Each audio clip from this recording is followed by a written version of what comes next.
All right. A very, very good morning to each and every one of you for this exciting class on strategic business management. I am Umesh Kothari, and we will be doing this over a 4-day period starting from today. Two rules. I would like you to follow it religiously. This is not a webinar, and we've really got a lot of effort done to put it into a breakout room, make it engaging. So I want everybody's cooperation to come into, when you're into class, to contribute, talk, discuss, and add value to a subject as exciting as strategic business management. Your profiles is quite impressive.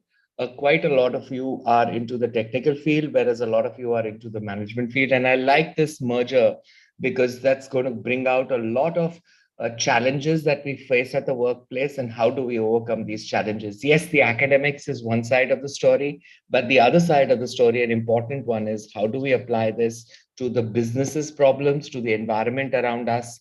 And yes, we will be giving a lot of those examples, but want you to contribute a lot towards the discussions that we'll be making across the board. So please do contribute generously, and I urge you that you keep your cameras on and keep your mics off unless you're making a contribution. So kindly do that, and that's going to really add a lot of value to what we are going to be talking about here.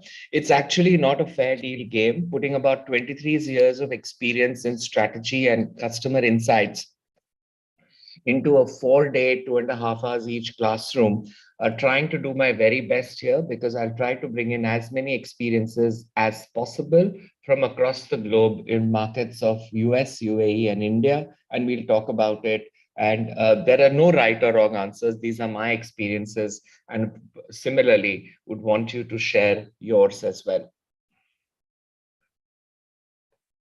So really excited for this. And I would, again, two rules I want you to religiously follow: cameras on and mics off, unless you're making a contribution. And please note that this is not a webinar. This is not a one-way communication. We want it to be as interactive as possible. And how will we make it interactive? I am only 50% of it. The balance 50% is you. And therefore, for the next 2 hours, nothing's more important for both of us than strategic business management. We will be talking about the IAs as well, in terms of how you should be answering the IAs before the IAs, so that it gives you a perspective of what I'm expecting. And post the IA, we will discuss it as well as to, if there are any clarifications that we need to make, then how do we make them? How do we get better? So that all of us in the process learn, and all of us in the process appreciate the nuances of strategic business management. So let's start off. I'll just start off by discussing the course outline, which you would have read. If not an issue. We'll go through it right now. This is a session that is planned into 4 quick sessions. You have the async material that you would have gone through. In this class, we'll take the advantage of not only going through that, but adding a lot of industry examples to it to make it much more appreciative, much more robust, and much more knowledgeable. So the first one, obviously, is an overview of strategy. We look at the challenges and motivators of strategy. We look at what is good and bad strategy. How do we put in place, and the implementation criteria of a balanced scorecard, very, very essential and important. And that's what we will be talking about in introducing this framework today, which is day 1. Then we've got your strategic tools. There are a lot of these tools, and we've split that across sessions. So in our next session, we'll be doing an environmental scan, which is popularly called as PESTEL.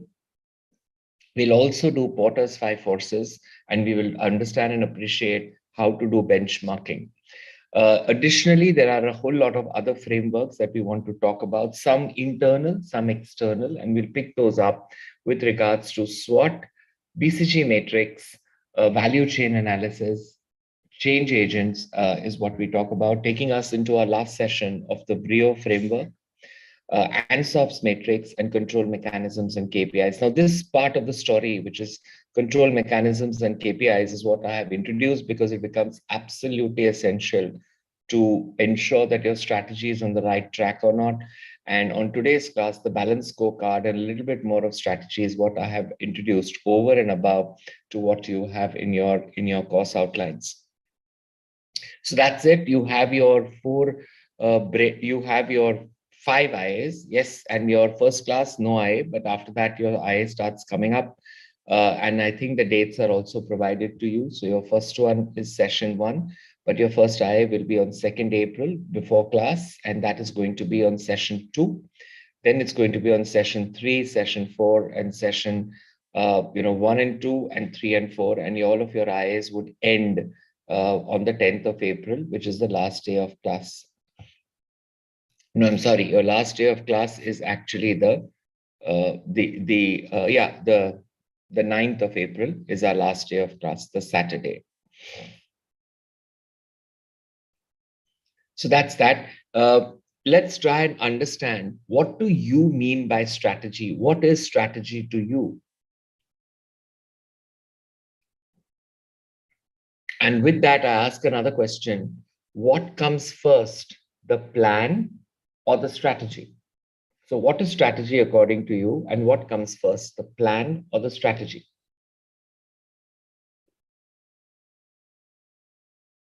Anyone? Kindly, as much as possible, talk as opposed to just putting in a word or two in the chat. But you guys are saying plan, strategy, that's fine. Those who are saying strategy comes first, why does strategy comes first?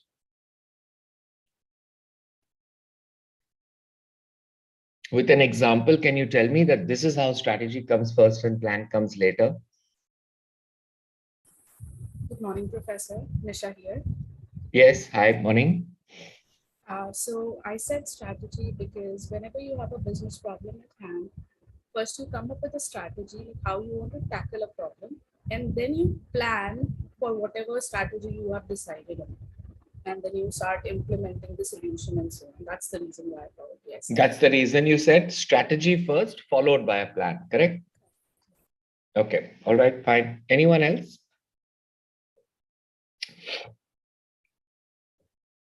And those who are saying plan first and strategy later, can we hear it from you? Anyone? Those who said plan first and then strategy.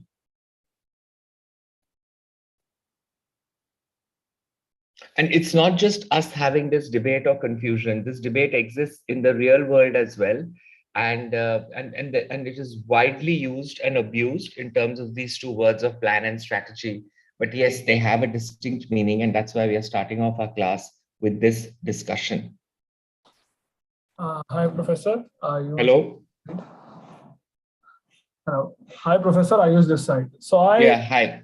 answered that the plan should be first because sometimes we have to lay out the plan in order for the particular strategy to work. We have the bunch of curated strategies that we need to implement in an organization, and we have to lay out a plan in order to just execute those strategies.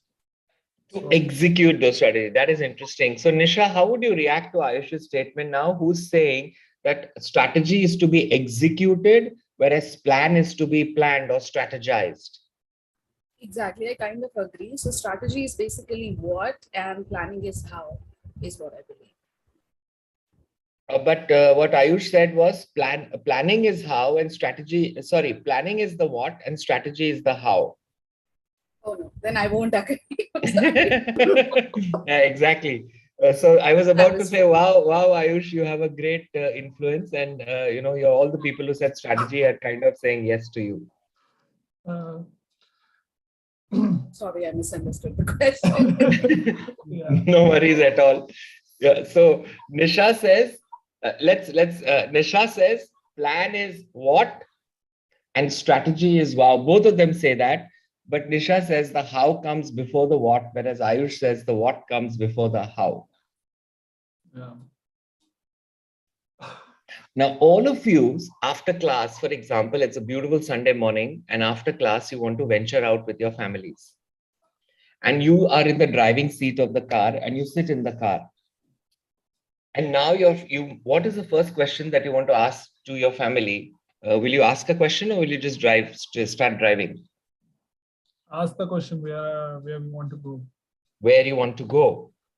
Where you want to go? Nisha, what are you going to do? Just hit the pedal or ask the question? Definitely ask where they want. Definitely ask the question. Absolutely. Now, if you ask the question, you're expecting an answer, and that answer is the destination. Am I correct? Yes. Okay. And then you start driving. And when you start driving, you drive in that direction. And as a driver, you are going to decide how best am I going to reach there. So in this case, what is the plan? The destination or the path that you're taking to reach that destination?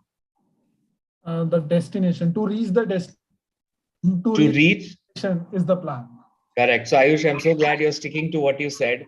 Plan. Nisha, sorry, I'm picking on two of you because the two of you started the discussion. And so that's why I'm asking the two of you. Yes, No problem. Nisha? That's okay. Yeah, I think destination, yes, is going to be the strategy, and how we are going to get there is going to be the plan. Okay. But suppose I tell you what you just said is reversed. Because the destination is the plan and the roadmap that you take is the how, and that is the strategy. So the plan should come. Imagine you just driving and you happen to reach your destination. That is very bad execution. To be able to execute it correctly, the concept is right, Nisha, what you have. It's just the words are a little bit here and there. And that's not you. Everybody in the industry, including the McKinseys of the world, confuse you by saying strategy should come before the plan, or they use words that we get more confused and more clarity. So the goals or the plans have to come first, and then the strategy telling you how to execute them. So strategy is an implementation function. Plan is a strategic function. There is no plan, there is no strategy. But if there is no plan and there is a strategy, then that strategy is up for disaster. It's very, very important that we know why we are doing something rather than just doing something. And it happens. Our managers come and tell us, hey, do this, hey, do that, and we do it.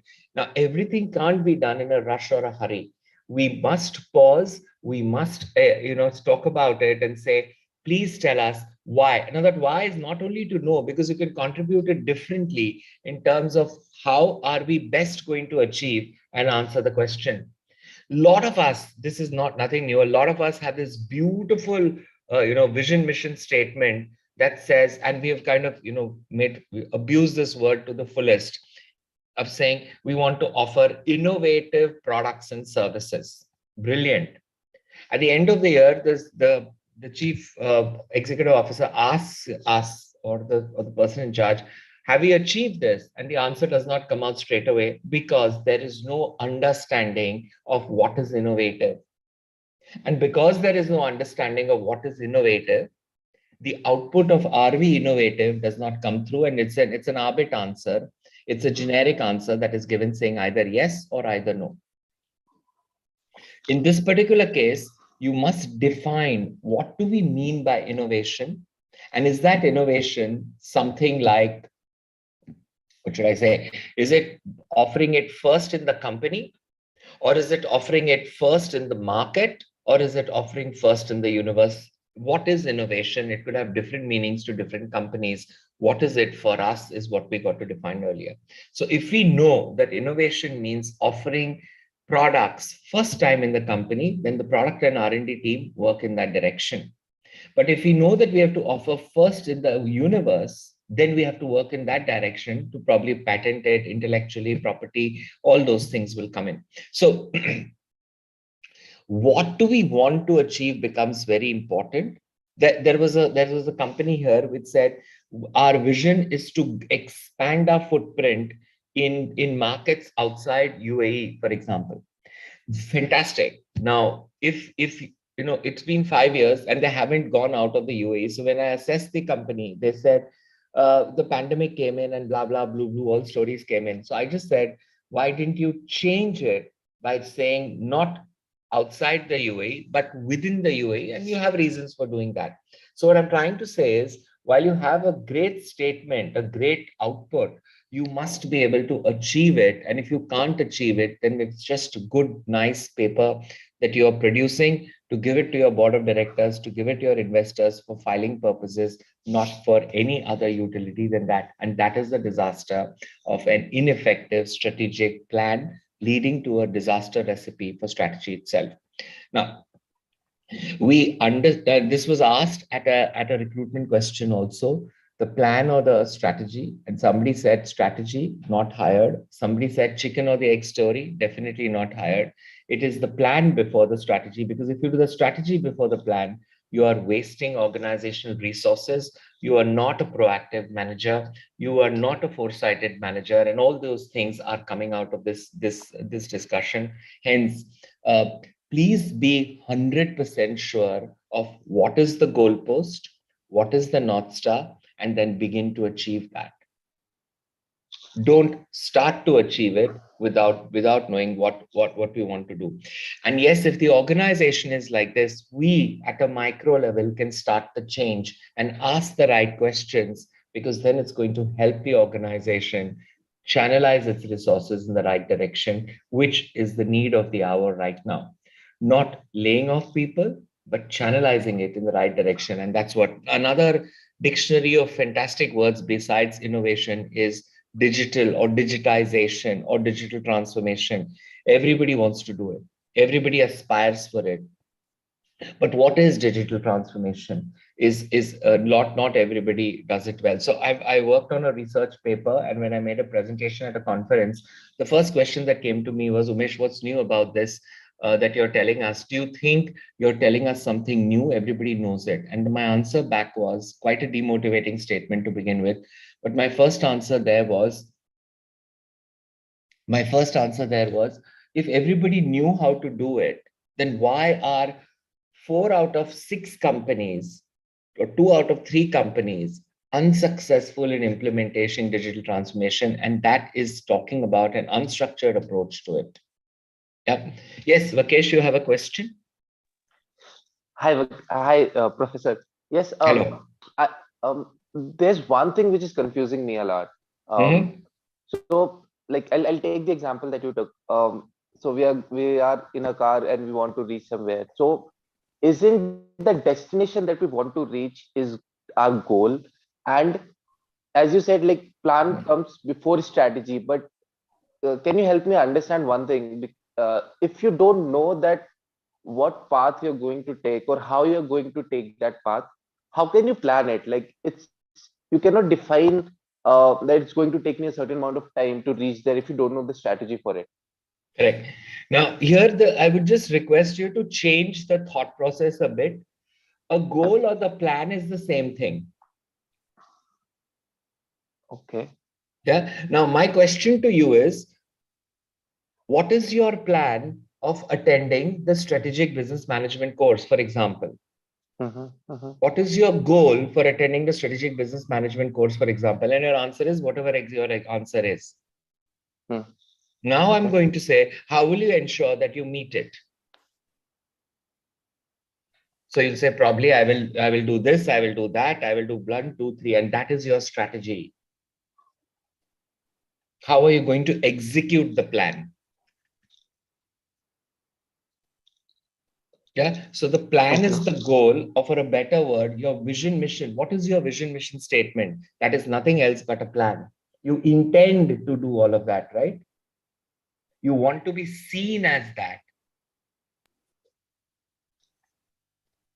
So right now you have the vision mission right on. We'll see that in one of the slides. You have vision mission right on top. Then you have the plan and the goals and then the strategy. So the plan is where you want to be. The plan is where you want to be for a simpler term, and strategy is how do you get there? Yeah. Now it may sound a little, I want to shake us up in the beginning itself. It's not a problem. I'm not asking you to listen or accept what I'm saying. Continue this thought process. Hopefully it should come through sooner than later, but have this thought process in mind. And I'm sure in the next couple of sessions at least, the thinking would change, because there's enough to talk about in that direction. Yeah, strategic vision, my friend, Bharani, is still called as a plan or a goal. And the strategy is to achieve the strategic vision, if that helps you. Ayush, okay. Is planning a strategy also a strategy? Is planning a strategy? Yes, of course. No. Planning a strategy is a plan. Executing the strategy is the execution. Goal is the destination.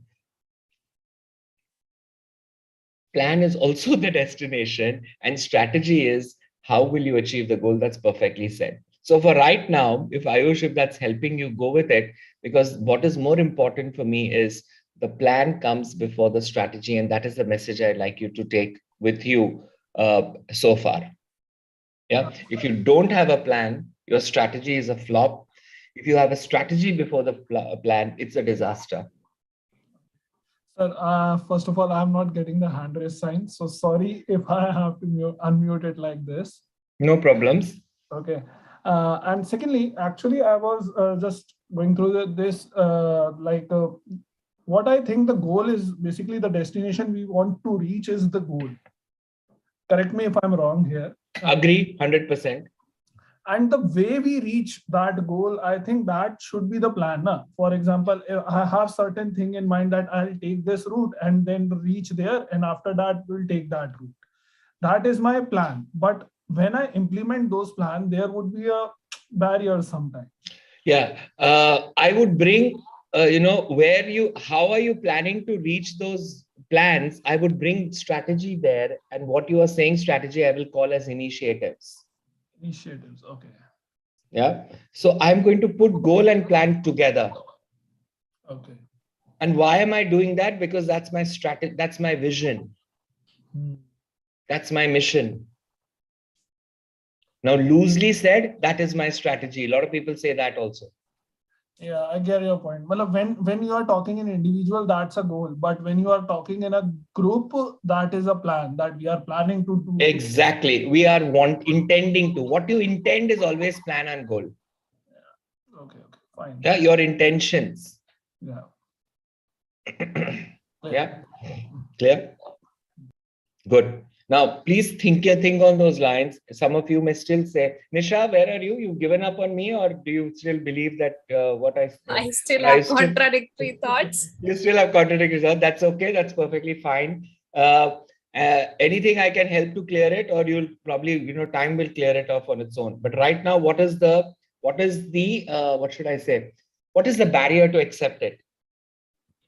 In my mind, I consider plan as something that has step-by-step approach to achieve something. Brilliant. Right. And when I talk about strategy, it's just like, okay, why are we doing this kind of a thing, right?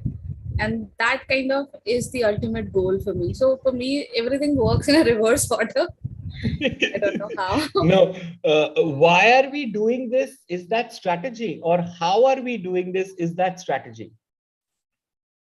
Why is main part of strategy, in my understanding. Why are you attending this class today? Is it your strategy, or is it there is a plan there, or there is a goal there? I am attending this class to something, right? So this is a plan to finally get an MBA degree. Absolutely. Therefore, I'm attending this because it is a part of the MBA plan.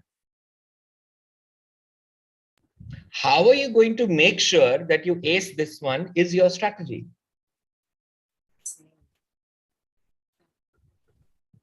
Clear? Yeah. Hopefully. Still talk about it, still discuss it amongst yourselves and colleagues and stuff. And when we come back next time, let's see the conversion rate between those who thought otherwise. I hope those who think right will not change, but those who thought otherwise, let's see if you've kind of accepted it, or it's still like that. It's okay. I'm not forcing anybody. I'm just throwing seeds of knowledge that you will look into and be observant as to how people talk around you. Certainly. Yes, Kunal, do you have a question? No, sir, I would like to contribute on this. Please go ahead. Yes, suppose I will say in more simpler words. Thank you. Suppose my plan is to lose 5 kgs of my weight. Okay, that's okay. Good one. Yeah, good one. I think this example would relate to everyone over here. Absolutely. It's just that some fulfill it, many don't. Yeah. So, so the plan is to lose 5 kgs of weight. And No, how the will plan I? is, sorry, Kunal, sorry, let me stop you. The plan is to lose weight. Yeah. Yes. Yeah. The target is 5 kilos. Yes. Yeah. Okay, good. Thank you. Okay. My plan is to lose some weight. And how will I lose weight? By walking, by running, or by from the gym, or by any other means? That would be my strategy. Thank you so much for that. Totally agree. Yeah. Lovely. Yeah, fantastic. But now are you clear, Kunal, or you are also confused? Because your example is superb. No. I wrote planning come first, then comes strategy. Acha, you said that before already. So thank Yeah. you. Yes, that is your plan. Absolute. A good example by Kunal. Losing weight is my plan. How will I lose it is my strategy. And therefore, Kunal's strategy will be very different, for example, from Ayush's strategy, which will be very different from Nisha's strategy, though all of them are in the MBA class. So therefore, what your competition strategy is very different from what is yours. Correct? Yeah, one little hint there, Nisha. Now has your thought process changed or is it still the same? Yeah, this MBA thing has sorted many things for me. Fantastic. Thank you, So, Kajal, for sharing that. That's also a perfect example. And that is well done. Good, Kajal. Thank you. Okay. Professor, Yes. just one last thing before we move forward. So, Mm-hmm. in my mind, a plan has always been something which is related to a time. So, let's say I have to achieve something which is my goal, right? And the time Correct. period which I'm going to achieve that is something which translates to a plan, and the steps that I'm going to take like has been a part of the strategy. So, is this relating time to the goal? Is it the correct way, or like Yes, I'm yes, thinking in yes, a yes, yes, absolutely. What good is a goal or a plan without a target? And I would say target is the time here. Yeah, because it okay, can't be okay. for life. It can't be for life. It has to be for a certain time period with a target set, and therefore implementing that, the how part becomes easier. So therefore, guys, the way we have it is we have 5-year plans, which is the strategic plans as they call it. We have annual plans, which is called as the business plans. We have annual strategies and long-term strategies. But all of this is like is like a pot of rice all mixed into one, but we got to differentiate it this from this biryani, saying first we put the vegetables and then the rice and then let it cook. So without these layers in that order, your biryani is not going to be cooked properly. So the plan and then the strategy. Okay, good. Can I move on?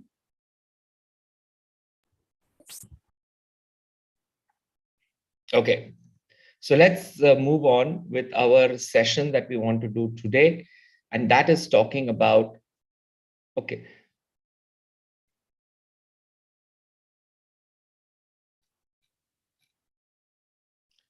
So guys, our learning objectives, I want to talk about it a little bit. Very, very important nowadays to talk about strategy. Can't do things better without strategy. And you need in every discussion, whether you're an operations chief or your finance chief or your marketing or your IT or your whichever discipline you're working in, you are expected to have a strategic mindset. Now, what is a strategic mindset? Which is forward looking, which is proactive and not backward looking. Thanks to the pandemic, we have been able to come up with multiple alternatives, not just plan B, but plan C, D, and E also when we are discussing our strategies. And these strategic reviews, monthly management, whatever management reviews are happening, I'm sure in all of our organizations, these reviews are happening every week. In this part of the world, it happens every week, as opposed to in some parts of the world, it happens in every 2 weeks. And the furthest it happens in some parts of the world is every month, but not later than that. So if we want to review what our actions are reaping benefits to us, if we are way off, way in, and then how do we correct our actions so that we achieve our goals or plans? We don't change the goalpost, we change the action paths. Because if we continuously change the goalpost, it's going to be a disaster in the organization. Just imagine you're working to in a northwardly direction. Suddenly they ask you to go in the southern direction. It's very difficult for people to adjust to this kind of a unprecedented or uncertain environment, and therefore we don't work or we don't thrive or we don't be successful there. So if we want to, make sure that our strategy works, there are some brilliant tools and approaches that we must adopt within our purview to be able to make sure that what we have thought through is what we have achieved. Because at the end of the day, if we don't achieve it, gone are the days when there is a amber or a red on your KPI, and people would say, at least here this part of the world, people say, inshallah, next month will be a great month, and people say, okay, proceed. Those days are gone. You have to now logically rationalize, why haven't you achieved it, and what are your plans to achieve it. And those the discussions are becoming far more detailed, far more clearer, because executive management is expected to guide, expected to monitor, so that you are achieving what you're intending to achieve it without any surprises towards the end of the day. And lastly, what good is strategy without putting control measures in? And we will talk about how to put in effective control measures. The first year might be a bad year because you got to put it, but after that, if successfully done, it runs in a smooth autopilot manner if you put in the right controls with the right implementation mechanisms there. This is the 4-day period. As I said, our last session being on 9th April, and that's the split, and that's the split of your eyes as well. So what is strategy? We talked about it. Strategy is the how part. How do you reach the goal or the plan? It's always moving forward and never regressing. And therefore, if you want to move forward, if you want to move into unknown territories, if you want to move into unknown aspects, it is a rather complex phenomena. However, in organizations, it is the most used and the most abused word. If nothing works, blame it on strategy. But if it works, it's because of the foresight of the senior management. If you don't have a strategy, nobody knows what it is, but you don't have a strategy. And so it is used and abused. But one thing has become very important.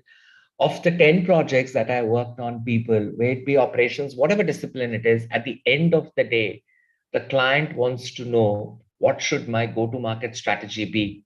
And that is becoming extremely important for businesses, for manufacturers, for operators to know, what should my go-to-market, or what should my retention, or what should my acquisition strategy be? So everything is revolving around, what is my strategy? It's becoming important as well. And we therefore need to make sure that as prudent managers, as cautious managers, as data-driven managers, we have both the thinking as well as the planning skills, thinking with agility and planning thorough data-driven plans. Now, agility, personally, I feel all of us have displayed superb agile skills over the last 2 years, because I'm sure we went through that. In the morning when we get up, we have a certain action plan. By the afternoon, that changes to a different action plan. By the late afternoon, it's completely different. And by the evening, we've done something else only. So on an average in a day, we've got about 3 or 4 changes to how we are going to approach something. And that's superb agility skills shown by all of us during these unprecedented times. So if somebody were to say, I don't have agility skills, I refuse to believe it. It is now a part and parcel of how we think. Building a strategy is therefore not very easy, because you're you're changing mindsets. You're expecting people to come out of their comfort zones. And that is the most difficult challenge to make sure that your strategy is successful. Another interesting buzzword is automation.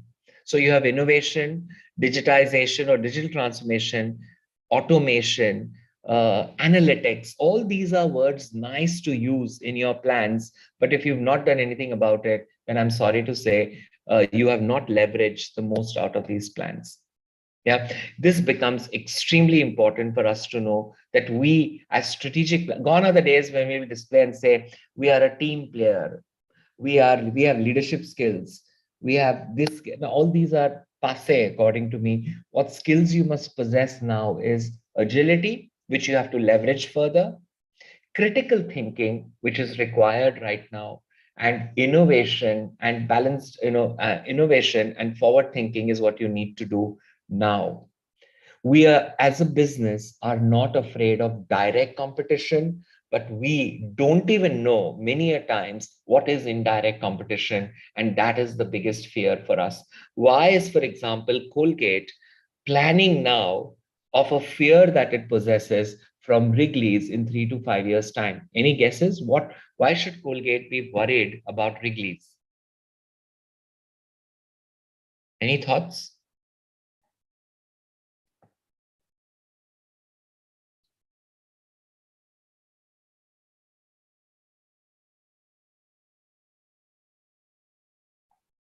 Anyone?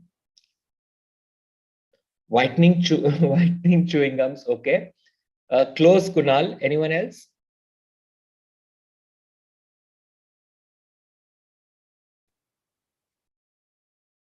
Because in a few years' time, Colgate is envisaging that for a toothpaste, instead of a toothpaste, you would prefer a chewing gum to clean your teeth for oral hygiene. Now, that is indirect competition, but in our times, one of the rudest things that you could do is chew a gum, and that has completely wiped out right now. So if these kinds of things are going to come into your organization, you have to start planning for it today. And some of the strategy that Colgate has done is, Colgate is a surrogate for toothpaste. If you see what all it's competing with sensitivity now, it's competing with freshness, it's competing with whitening, it's competing with these distinct categories to compete with a specialist brand in those categories, because no longer can Colgate take the benefit of being a substitute to toothpaste as a generic name for toothpaste. And it's brilliantly done. And as a leader, it is expected to do that also. So forward thinking. If you haven't read it, guys, read it. If you've read it one more time. Nice little thin little book that says Who Moved My Cheese? Talks about comfort thinking and the problems with comfort zone in management decision making. And that is exactly the problem why strategy is many a times not reaching or achieving the goals that it should be reaching. Organization, effectiveness, and strategy. And here what I want to bring to light is, there, besides the spellings, there is a difference between operational effectiveness and organizational effectiveness. Operational effectiveness is basically how are you doing things better operationally with automation, with upskilling people, whatever be the case and point. But the second part of the story is organizational effectiveness. How smooth, how realistic are you achieving your goals? And to be able to do that, whether you're achieving your goals or not, there must be a clear plan, mission, vision, goals, all need to be set through so well that your strategy directly fits into aligning of you achieving that goal. Okay, so operational effectiveness is more tactical. As a strategic function, you must focus on organizational effectiveness. That is your best when you're achieving your goals or your plans.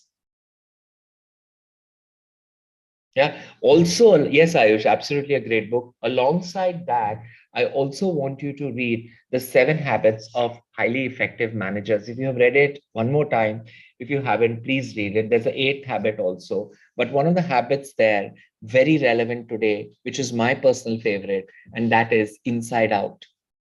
What you believe in is what you will achieve. If you don't believe in it, then you cannot force to be achieving it in the future.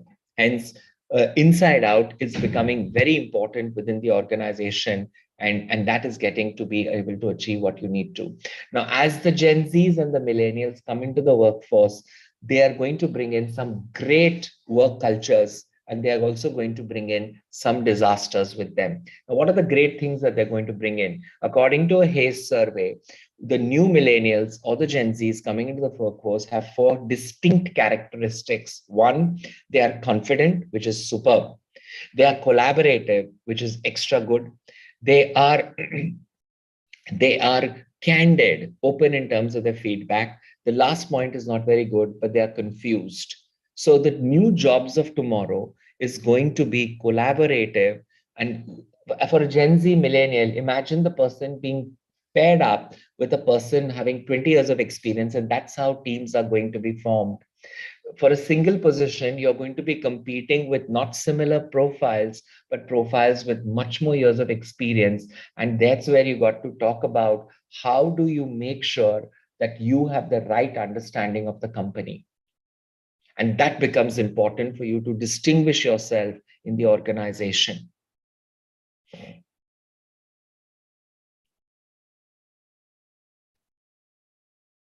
Great, Ayush. If these books are there, these are good books. If you've read them, Ayush, once again, please keep reading them and reinforcing your thoughts on strategy. And those are really, really good books to read. Yeah, strongly recommended. Power of Subconscious Mind as well. Yes, Kunal, agree. So a philosophy that you will follow when you put in your plans and strategy in place, and this is a very, very popular principle that one follows in the field of strategy, and that's his David versus Goliath. Whenever as an organization, we get intimidated, overpowered by huge competitors, and that's what this principle tells us, that we should not be complacent as a leader, as a bigger, larger organization, and the smaller organization should not get intimidated with the larger organization just because of its size and presence. You got to find your own pathway, your own niche into the marketplace, and that's going to make you that's going to make you fight the battle in a very, very niche manner and going to overpower what you would like to overpower. Apple, for example, was very much known for its innovation. For the 5-6 years in a row, the company was the most innovative company at the global level, and Samsung was nowhere close to it. Today, the tables have turned. Samsung is the number one company on innovation, and interestingly, Apple does not feature in the top 5 companies for innovation. Your companies like, the top 50 brands, there's a report by Interbrand, please read it. If you want, I can share the link here. But these are, you will see that the top 5 brands are technology company brands, and you have the Amazons, which was nowhere there 10 years ago, Google, and the other one was Microsoft, which was nowhere there 10 years ago. But these 3 companies, the way they have strategized, have made them on the top. Now, these 3 have come on the top mainly because of their cloud technology and cloud technology features. Who is going to rule the cloud technology world in the future? Is it Amazon because of the first mover advantage? Is it Microsoft because of its corporates and banking expertise? Or is it Google because of the analytics that it carries with it? Personally, the answer is Google because of the analytics strategy that it has added on to its platforms and solutions, and nobody can beat that up, is what I believe. Yeah. So follow this principle. Be very, very, yeah, a Salesforce is important, of course, and it has overpowered the older CRM systems which used to rule the world. What is therefore strategy? So what is strategy? A strategy is basically helping you achieve your vision, your goals, and your plans. It is helping you prepare yourselves for a better tomorrow that your organization wants to achieve. So when you're conducting this strategy, first thing that you should ask yourself is why we are doing it. What is the objective? How will it happen? What would it look like? Somebody wants to have a schema and see how does it look like. The new branch of tomorrow, the new workforce of tomorrow. What are some of the pitfalls? And that's what we want to find out. Now, one would think, there was an interesting, future of work seminar that I was a part of, and we would think that we would definitely think that recruitment has gone down in terms of post the pandemic. The time taken to recruit a staff or an employee is actually it used to be about 45 days in the past, but now it has gone up to over 90 days, and that is because you are expecting a lot more from the same person. And if you're expecting a lot more for the same person, you want a whole lot of things to be understood, to be determined from the person before you can actually hire them. So how do you cut short the recruitment timelines? The requirements have to be clearer, and put digital into the recruitment style, and you'll cut your time by at least a week. And that's what theories are going through. Yeah. Be mobile friendly in terms of your job applications. So all these are coming in as far as your recruitment strategies are concerned, specifically within the HR domain. How do you define strategy? Define strategies, again, the definitions of earlier scholars and strategists, again, reinforce the same point. It is related to basic, I forget the word basic, long-term goals and objectives of the organization, and what course of action, plan of action are you going to achieve, are going to put forth with the resources that you've got.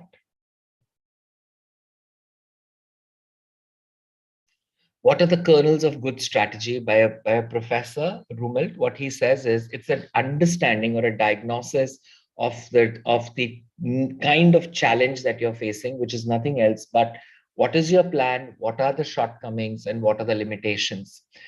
How do you plan to achieve that? And then your detailed actions or initiatives to be able to achieve the strategy to achieve the plan. Okay. So both these definitions reinstate our thinking that a strategy without a plan is a recipe for disaster.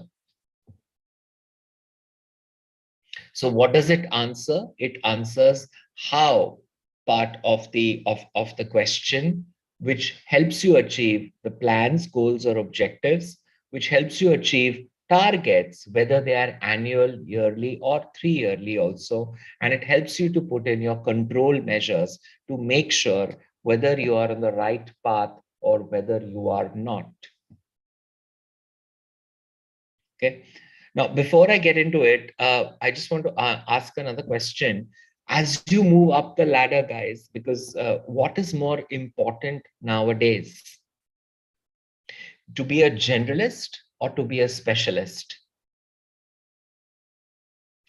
As in, if you're a marketing, operations, IT, is that going to get you up the ladder, or is being a generalist going to get you up the ladder? What do you think it is?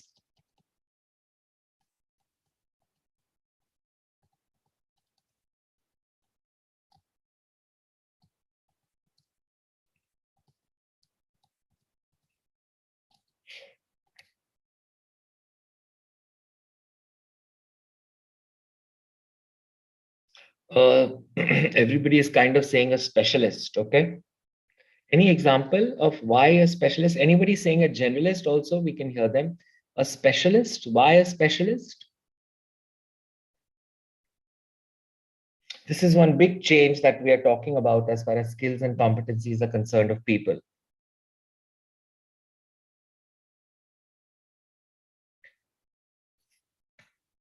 Kunal says generalist. Any reason why? Is it and whoever said a specialist, why? I won't ask Nisha again, but what about Apekshit? You said specialist. And Jaya, your turn. Nisha, you can also answer if you feel like I just said it. Yeah, hi. Can I contest my journalist option? Please. Yes, absolutely. Yes, the reason being I said journalist because uh, in our current day experience, most of us, I think, have 9 or 10 years of experience, and we have moved to managerial role now. So being a journalist means you have a knowledge of everything, and most of the tasks revolve around managing people's and managing their tasks.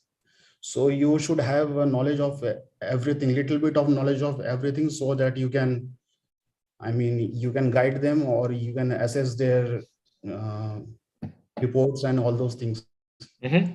Good. Yes, actually good. That's why I said journalist. Yes, very good. I agree with that thought process. I would like to add to what just Kunal said. I have mentioned specialist. This is Jaya this side. Okay, hi I Jaya. have been a generalist throughout my career. Okay, I've been a program manager, program leader, everything I've done. Okay, but now what I feel is that being at a phase of career, you would actually know the different parts of how a program or a project is undergoing. Okay, so now you need to specialize so that you can contribute also to the program instead of just knowing about everything. So that's why I think specialist holds more importance in today's world than a generalist, because everybody knows how things work. If you do a simple PMP or a course, you would understand about it, but specialization counts more. This is what I believe. Okay, fantastic. But Jaya, I'll tell you one thing. You have something that a lot of us acquire later on, which is being a generalist to begin with. And that's why you're aspiring to be a specialist. But Yes. trust me, what you've got is far more valuable than what you are expecting to get. Yeah. And that's my 2 bits to that. Okay. Yeah. And for PMP, you don't have to be a PMP. I'll share some examples. As part of strategy, I was handling IT projects, and we did make a difference that year in terms of implementing the IT projects that year, and it was purely based on logic and forward thinking. Yeah, so Professor, to your point which you mentioned, like logic or a critical thinking path, or you mentioned something as innovation. Okay, now these things are something which I am just taking the name of project managers or program managers because that's the role which I have worked upon. So what I feel is that this is something which people have already acquired in my role of experience. Okay, I am around 13.5 years of experience. So now I feel that if I want to take my career forward, or if I want to try something new in my career, I should be focusing on one skill or one area of my program itself, so that I can contribute more towards it. This is what this is my personal opinion about it. Okay, very good. What's happening now, guys, is if you get into the organization, which is entry level, none of you are at that level, and that's the immense richness of experience that you bring with you. So when you get, yes, Ayush, you want to say something? Or yeah, sir. The thing is, I wanted to say that I am a sort of a generalist person, and what I have came across nowadays, that every organization wants a journalist type of person in their company, and you can see that's why the most of the product management positions are, you can say, increasing in the company, and the data analytics and business analytics are also increasing in the company, because they expect us to come with a decent amount of experience in different domains like customer experience, user experience, and data analytics and business sides of things. So correct. Take on this that we are moving from a specialized kind of scenarios to a generalist kind of scenario, though there are specialized people also. That's no harm in that, but what I can see, there is a shift going on between these things. Yes, no, that is right. And guys, if you want to move up the ladder in your companies, you have to let go of your specialist hats. The more general you are, the more up the ladder you are. Now, when I mean by generalist does not mean let go of your expertise or your domain. So suppose you are an IT specialist. Now, as an IT specialist, gone are the days where you will be an order taker. You have to sit in a meeting and talk to business and tell them that this does not make sense, my dear. This is how you need to think. And you need to partner in the discussions. And to be able to partner in the discussions, you must understand the pain points, the nuances of that function for you to be able to contribute it. For example, in the credit card business, the credit card team said that this year, for example, we are going to come up with 50,000 cards. The credit card operations team, firstly, is never consulted. And the credit card operations team came back and then said, I'm sorry, we can't achieve it because we don't have capacity to go beyond 15,000 cards. So the additional 35,000 cards is sorry, can't be achieving if we really stretch ourselves. In the past, the credit card team would say, sorry, that's not my problem, figure it out. The CEO would also support this, and therefore the poor person in the operations team would spend days and night to come up with a solution which is not achievable to begin with. Today, this credit card manager or the business manager needs to sit with the operations team and come up with a doable solution. So if you can't achieve 50,000 in a stretch scenario, how much can you achieve? And if the answer is 15,000, then the target reverses downwards to 15,000. And that's what I mean by understanding the other's business and contributing to it. So all functions now that you see, you are by default becoming cross-collaborative. When you sit in a meeting, you cannot talk your own function anymore. You have to contribute as to how you can collaborate and partner with the other functions. And for that, you got to understand the other functions. So if you can't, probably go and sit with the other function for 2 weeks, 3 weeks, 1 month, and try to understand those processes end to end. So that tomorrow, when there is an opportunity to move up the ladder, they would select you as opposed to a specialist. And that is the way forward that we are noticing right now. Those of you who have the analytics domain, personally, I have the customer insights part of the story. And trust me, any analytics expertise that you carry with you is awesome.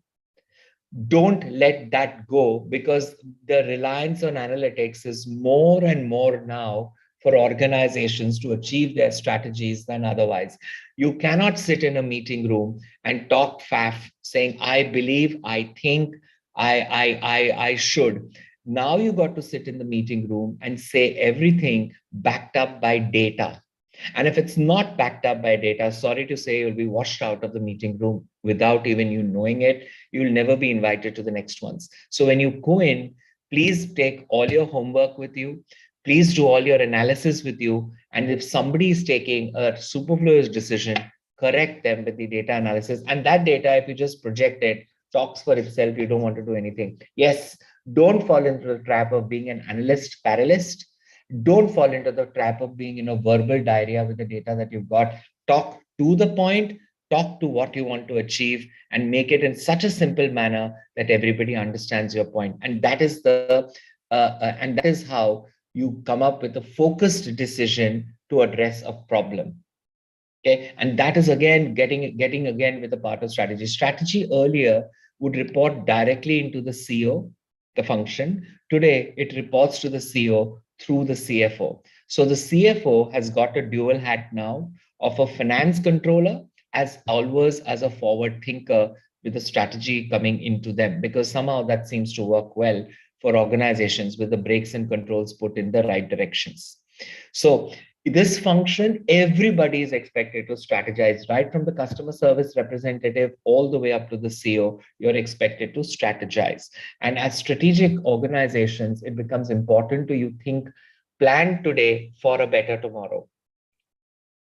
Okay, so please focus on these aspects. So Jaya, if you are a generalist, just hone those skills a little bit more without being seen as a specialist, but understanding the other side of the story, so that you in the organization and your value in the organization would go up significantly than your counterparts. All right, so let's move on. to what is this process all about. So this is my strategic planning process. How does the planning process happen? You first got to have a detailed understanding of the environment. You cannot ignore the environment at any cost today. And what are the tools that we have for that? You have the pestle, you have the SWOT, and you have a complete internal assessment of what you want to do. So for example, my plan is to offer, I am a vanilla ice cream manufacturer, and my plan is to offer the best vanilla ice cream in town. Okay, that can be my, now define the word best. It becomes important for me to know, and I need to sit across and define it realistically. So the best could have different meanings. It could be that I offer the best vanilla ice cream in town, or I can offer the best vanilla ice cream with a cherry on top to my customers, or I can offer the best vanilla in addition to the other 32 flavors that I wish to offer. All are acceptable, but what happens? We say that we want to offer the best vanilla ice cream in town, implying that we want to offer 32 flavors, where we can't even offer anything above a mediocre vanilla ice cream.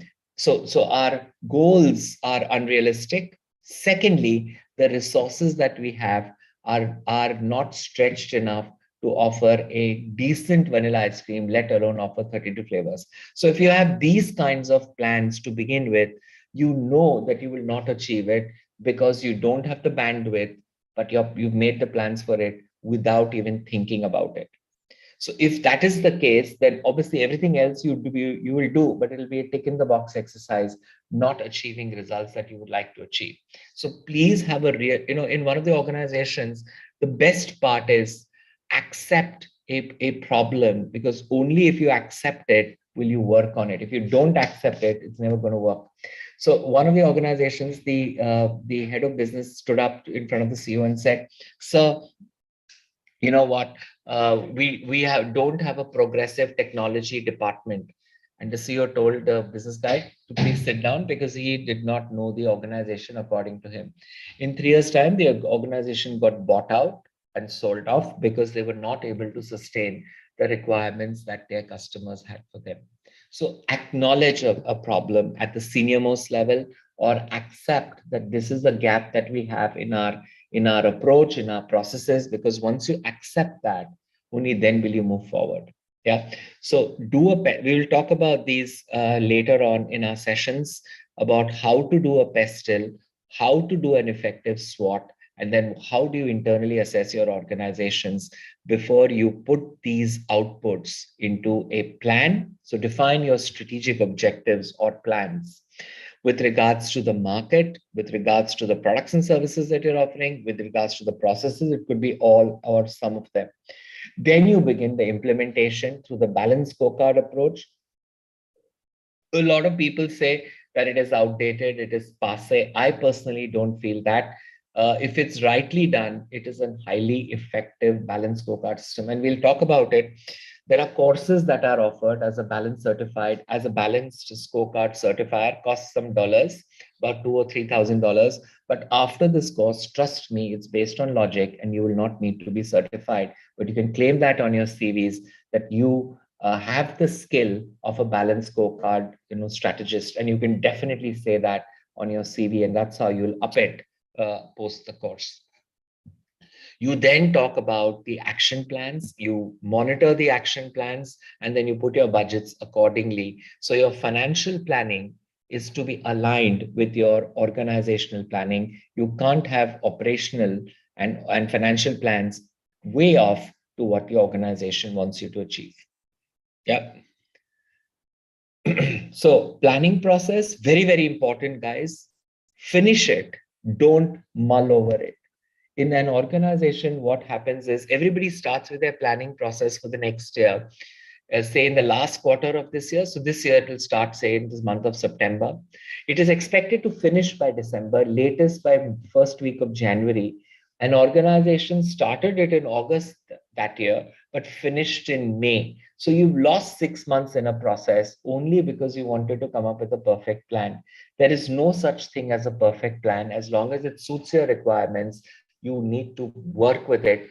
A lot of our organizations have performance management schemes wherein they are evaluated through the performance management process in the first quarter of every year, which is Jan, February. And that is the bad timing for doing that personally, because when you want your staff to be motivated, charged, and ready to work, your staff is demotivated, fighting, discussing about aspects which are of the previous year, and the entire 3 months of time period is absorbed by this process. You got to make it friendly. Why can't you do it in December itself, based on numbers that you achieved in November? Forecast it for December and decide and complete the process off by 10th of January, so that when the person comes on board for the next year, charged, motivated, and ready to achieve what you want to achieve, rather than wasting the first quarter. These are things that you want to do and make a shift, radical shift in the organizations, not to please the senior managers, not to please the HR, but to achieve the organization and to win the customer. Who is the number one stakeholder in the organization, people? Anyone? Number one stakeholder in the organization.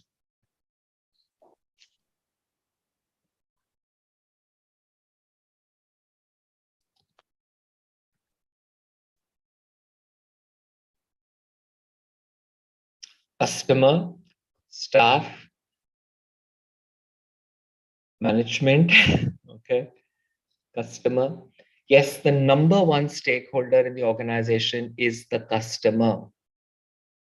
And after the customer, it is your shareholder or your investor.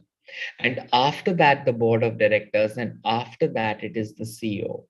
So any strategy or any plan that you're doing, if it's not going to be of use to your customer, sorry to say, it's not going to work. So, the customer is no longer the king or the queen, but the customer is the emperor or the empress right now. And you have to do everything for them aligned to their needs and requirements rather than to yours. And that is so anytime you're planning something, ask a question, how is it going to benefit our customer? And who's done it brilliantly? Digital transformation during the pandemic got started by the healthcare sector, and compared to the past, they were the first ones to do it. They did a fantastic job of that, because everything that they did there was patient centric and not hospital or pharmaceutical centric. And that kind of shifted the gear. The hospitality sector, of course, was very fast at it, but the healthcare really went ahead and came up with their transformational measures. The slowest and the most backward is the banking sector. We have been pushed to do that, but the banking sector is doing it with a wrong frame of mind to operationalize costs rather than to make it convenient for the customers. When I call up the call center of the bank now, I'm sorry to say, but that Siri or Alexa does not understand my problem, and I'm more frustrated. When I talk to a chatbot, they are pathetic in terms of answering my questions. So, these are not helping me. They're making me more angry. And that's not what digital transformation is all about. So please be customer centric in the truest sense of the word, rather than just a philosophy which looks good as a mission or which looks good as a plan. Guys, a little bit of a feedback at this point of time. We've spent about an hour so long. Are we okay in terms of our speed? Are we good to go? Do we need to modify anything? Are we just right, too fast or too slow? Are we just right? All right, good. So we continue with what we are doing. Is it adding value to your repository of knowledge? All right, very good. Interest in strategy is increasing, because those are my KPIs. That's why I ask.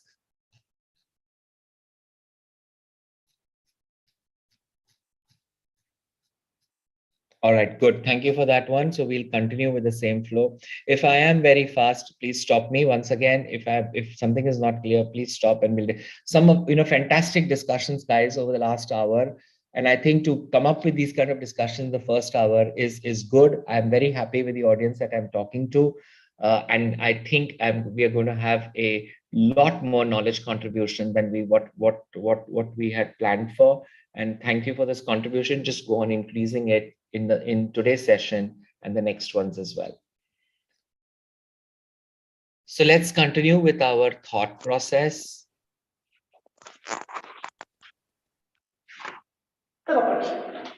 Hello.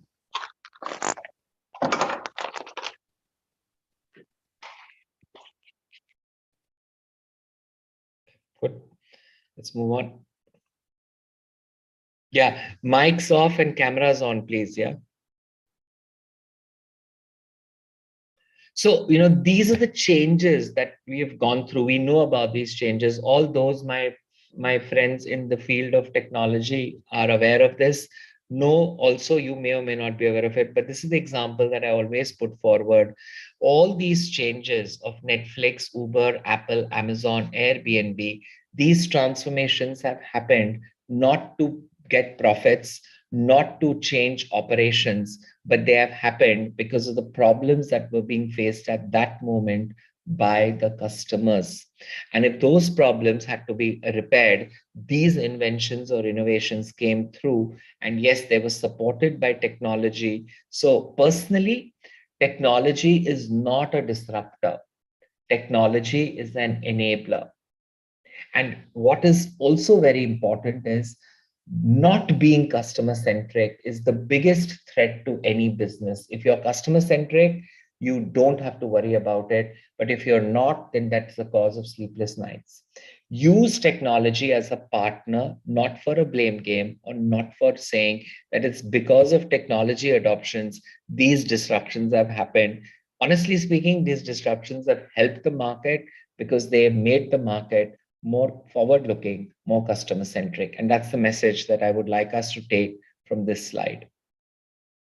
Strategic decision. Now, this is what, the linkages that we will try and draw to it.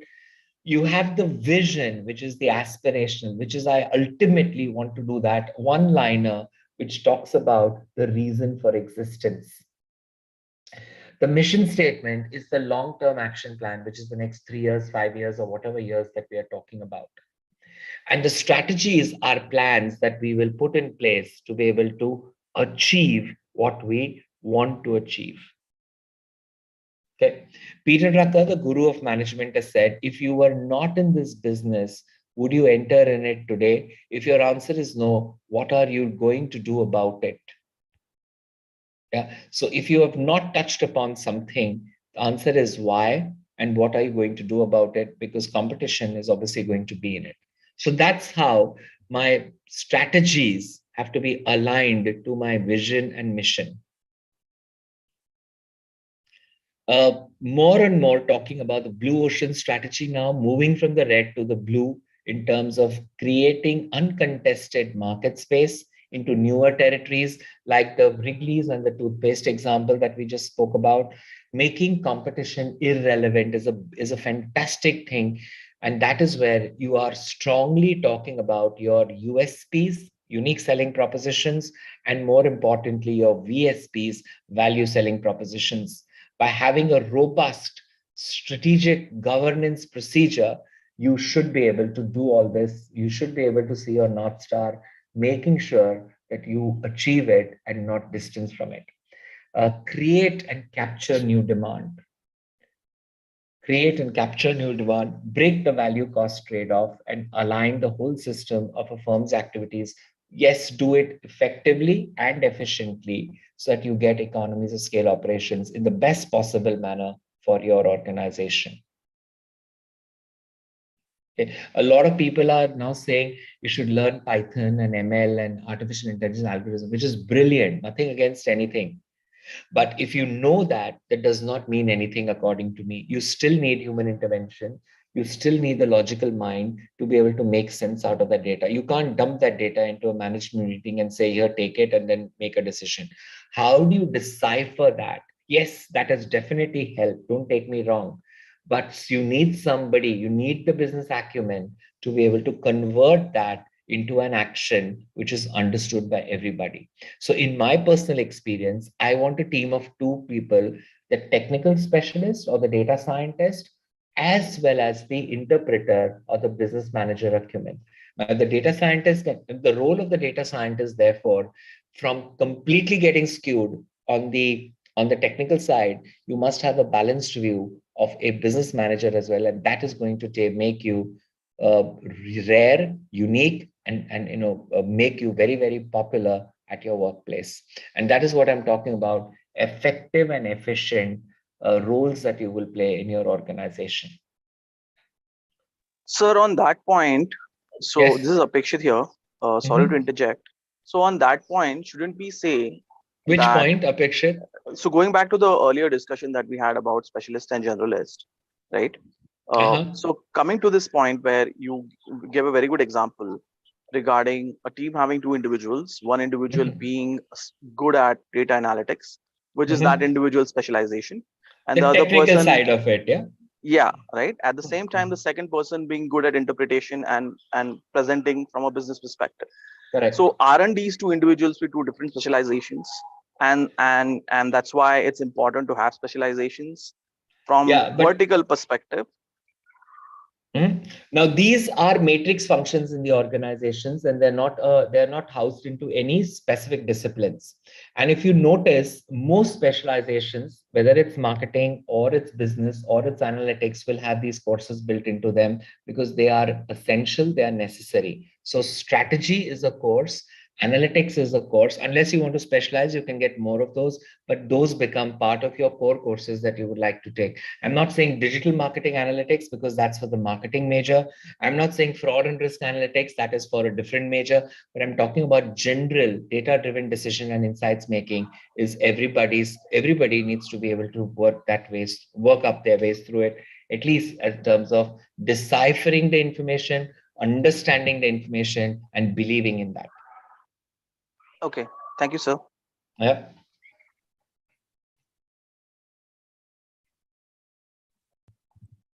In the risk, hello sir, Gaurav here. So Yes, in this, hi, while we are interpreting for different the subsections or the departments, we can say inside an organization like risk analytics or HR analytics or sales or marketing analytics.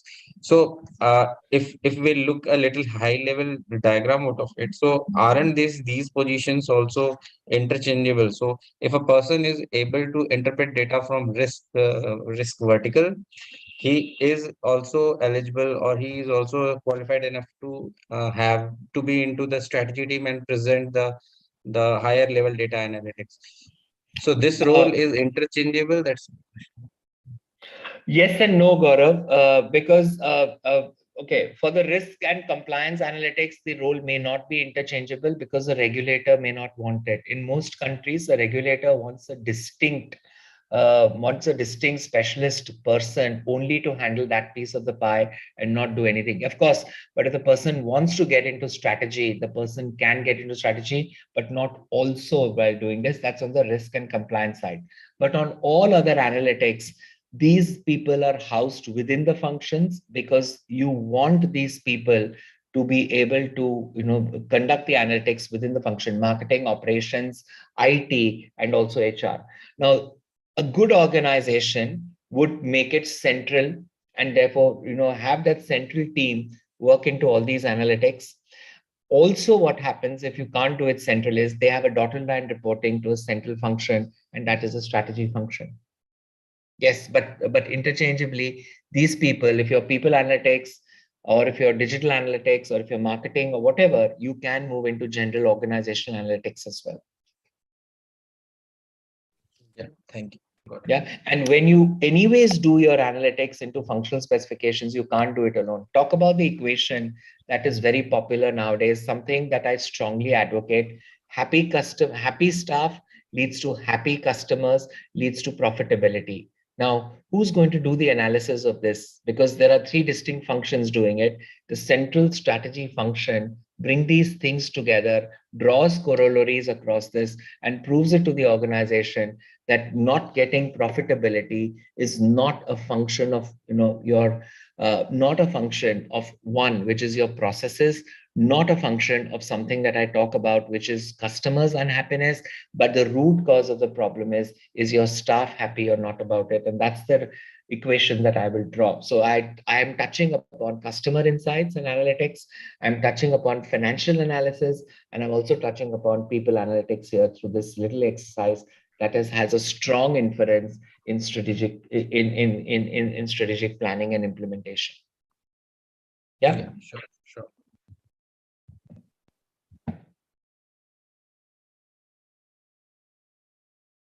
So guys, that's what we talk about in terms of blue ocean strategy. For example, something that came out of this different kind of thinking is FedEx started giving their Sunday deliveries to their customers, not because they wanted to employ people, but because their customers wanted them to deliver on a Sunday for the simple reason that they would be at home and they would not have to make special arrangements to get their to get their parcels delivered or picked up. The other example is the famous Starbucks, which is a case study in itself, from a coffee on the go to offering a sensory coffee experience to its customers, is something that Starbucks has been seen as a benchmark in itself.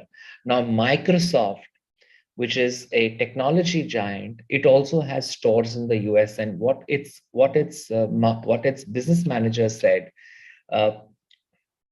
We benchmark our stores not to any other store, but to a store by Starbucks, because at the end of the day, the service that we offer in the store is similar to the service that Starbucks offers. And that's benchmarking cross collaborative, which I think is absolutely gorgeous, because you're taking best practices from not just within the industry, but outside the industry as well. Also, what becomes very, very important is all hospitality and services industries.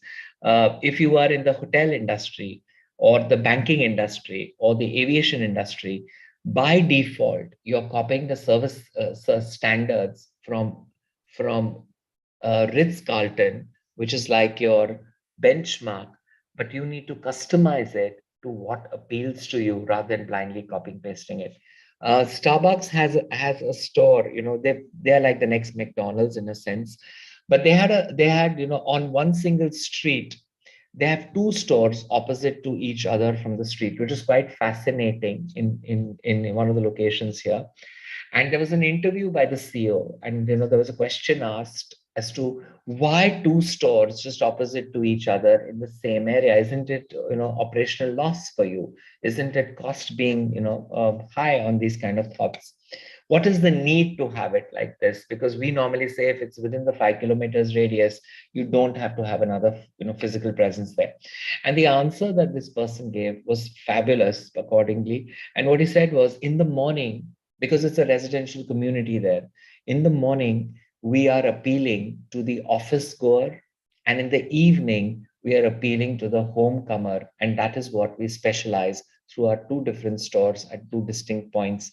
And I think that was fantastic understanding of your customer, and therefore being available to them, serving those needs accordingly.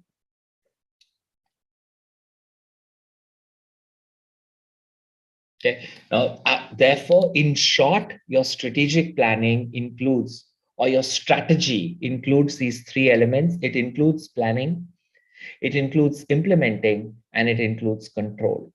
So your planning is a bottom-down approach of corporate planning, division planning, business planning, and product planning. And all of this has got to be aligned. Your product R&D cannot be different from function, business cannot be different from division, cannot be different from corporate. It has to stem downwards so that it is completely aligned. So once you've planned, you've got to implement it, and that is not enough. You've got to put in the right measures to make sure that what you're implementing is aligned in line with the plan. So words like innovation, you've implemented, but have you done it rightly or not? Your right control measures will tell you that. So strategy function, whoever runs it has to run with all three of them. You cannot run with only one or two of them. At the bank that I was working that year, this 3 years ago, actually 4 years ago, 2018, 2019, and we were going to come up with a 5-year strategy, or rather a 3-year strategy at that point of time. And we were this close to signing it off with McKinsey. Now, no offense against anything, it was huge, millions of dollars that we were going to spend on them. And our CEO asked me a question saying, Umesh, what do you think? Should we go ahead? And I said, to be honest with you, the answer is no. And he asked me why. And what I said was, consultants only tell you what you tell them. And we scrapped the idea of taking an external consultant. We developed the strategy in-house. I got a 45-member team, cross-collaborative, and we developed the strategy in 8 months' time that year. So not only developed it, implemented it, and put the control measures in place.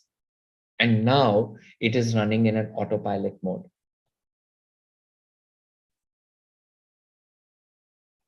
So important aspect in strategy, everything has to be aligned, call it whatever.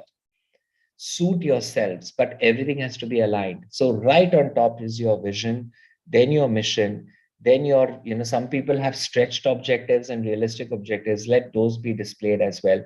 Then you have your goals and plans, the strategies and the initiatives, or the day-to-day nitty-gritties or the tactics that you will do to achieve all of that. So somebody says, we want to implement a new technology. And if it is not aligned to your plans or strategies or your visions or missions, that does not need to be implemented. But if it is aligned, then goes without saying that that is a priority and needs to be implemented. Yeah. So strategy cannot work well if you don't get the blessings of the CEO. And if you get the blessings of the CEO, then it's going to be very, very important. So what do you expect from your CEO? You are expecting that the CEO makes sure that everybody is committed to achieving what your strategy is to maximize growth and profits over time. So what are all resources? And by all resources, we literally mean all functional support functions, partner functions, HR, operations, and IT being the key ones. And they should be working collaboratively with business to be able to achieve those strategies. It can't be one side, it can't be diffused. Everybody needs to agree, get their strategies and plans approved by the CEO before you can implement it. And this happens through the balanced scorecard framework. Maximize the trade-offs and timeframes also. What does the CEO do to maximize it? For example, that you achieve things in and as per the stipulated time required. And hence, if there is no blessings of the CEO, the strategy in that organization can never be achieved. And just not blessing saying, let the games begin and let the strategy be achieved. That's just the start of it. The CEO needs to be committed to be attending these strategic review meetings, to ask the right questions, to get the right answers, to make sure that this organization achieves what it intends to achieve. And it's not just something to put in your board of directors presentation, file it and keep it because you have it. It is something that you live by it as a philosophy. Now, Airtel in India had a brilliant thing a few years ago, which it said, 100% customer satisfaction, no complaints. And they themselves said, when I saw it, I said, wow. But they themselves said, we may not achieve it, but at least we are thinking about it. And I think that I give a lot of credit to admit that we want to aspire to get something that nobody can ever get, but at least we can attempt to. And I think that thought and that philosophy, a lot of credit to that, saying 100% satisfaction and no complaints. Brilliant that is. Now, whether they have had it or not, the right KPIs have to be put in place. Otherwise, this is one of the great gimmicks that you can fool your customer with if you haven't measured it appropriately. Choices, you got to make your choices across the organization with regards to choose your objectives rightly, make sure that you have the right people on board, make sure that you have the right operations and the support functions and the right reporting structures in place. So a lot of you will change your organizational structure only to make it better. make the right organizational choices, and then likely make the right risk management choices also. So as you can see, strategy is a pan-functional, pan-organizational input that is required for it to be successful. Transformation, very, very important. And I'd like to draw your attention to this aspect. Initiatives cancelled by 45% as they move from stage 1 to stage 2. Half the initiatives get cancelled off. By the time it reaches stage 3, they fall out by about 70%. So good planning, but poor implementation. And you need to find out a root cause analysis, literally root cause of what went wrong. Why couldn't you achieve it? Or why was there a delay in achieving it, rather than just talking over the cuff in a very generic manner. Focus on your resources becomes another important aspect. On an average, 20% of owners manage 80% of the total impact. And make sure that there is regular review of it so that all your transformation, all your plans that you wish to achieve are actually achieved. Okay. Any questions, people, before we move on?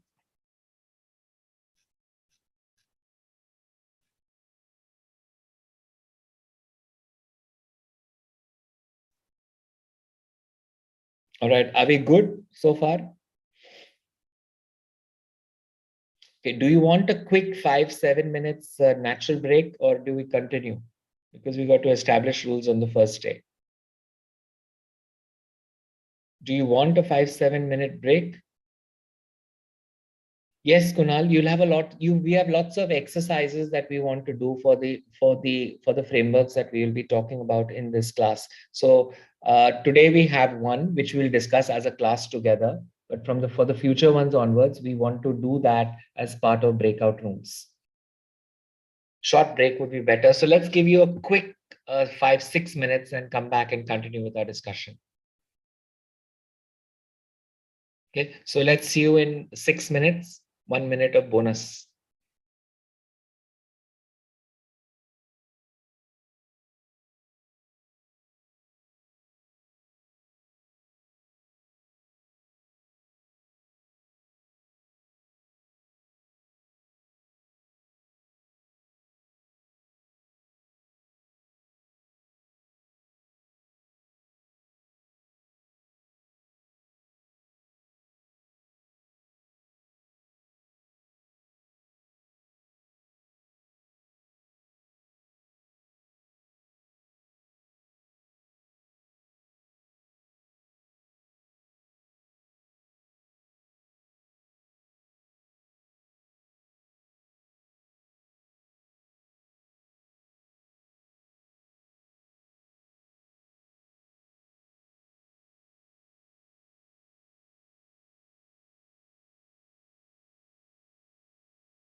All right, people, let's move on. Are we all back?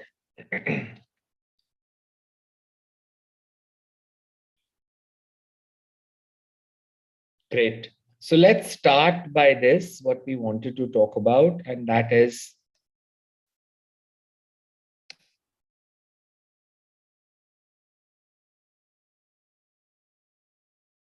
in your opinion, guys, there are these four important functions that we have, and that is strategy development, strategy, like we saw, planning, implementation, and control measures, which is development, implementation, and review.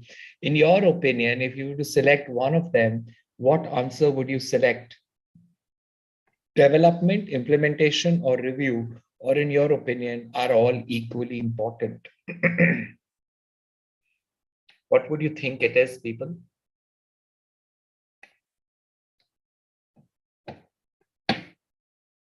All are equally important, okay? Assuming you don't have last as the option, you don't have four as an option, then what would you force to be saying?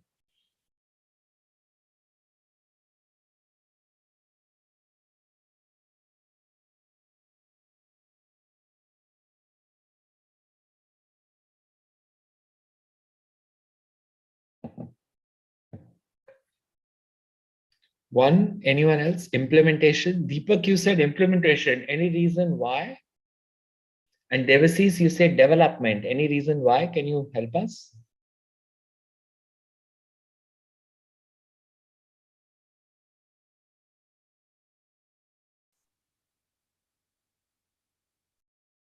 Nisha, you said two as well, like Deepak. Any reason why? Either of you, either Deepak or you. Any reason why? Two?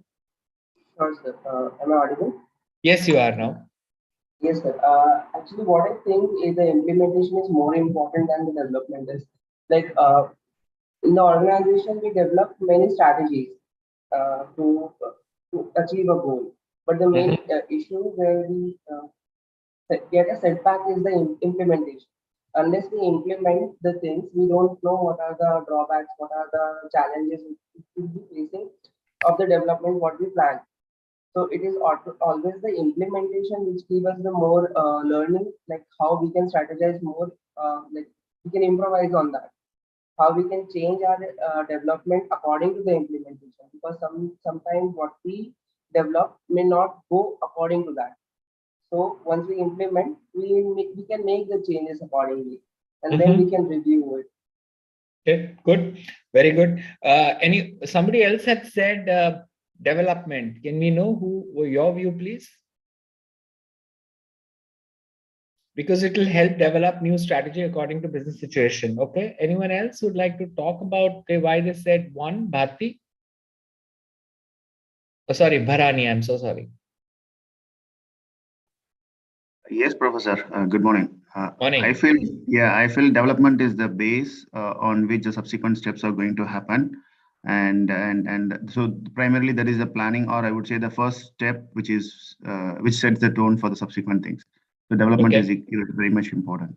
All right, good. Anybody saying strategy review? I didn't see that, therefore I'm asking. Or nobody is saying strategy review? Yeah, Professor. So strategy review is the most important, I think, in this, because these periodic reviews and right now, as we can see, more and more projects are being implemented according to the agile system. So strategic review is the most important thing in every month or so that we completely are in the same page or in sync with the client or the customer needs. And so out of these four, I think the strategy review is the most important. Good. Good thinking by all the three groups, guys. Firstly, secondly, number four is inevitable. All are interlinked, interconnected, and therefore all are equally important. But what is more important? Instead of 33%, what is 34 or 35% more important? And that is strategy implementation. As we saw in a lot of other reports also, the easiest, in my personal opinion, is development. The most difficult one is implementation, and obviously review is a part which has to go alongside implementation and development. And I have reasons for that. And let's talk about that again a little later. And one of the key reasons why it flops is because the implementers are not included in planning. And we will see the reasons that I've compiled it from industry issues a little later.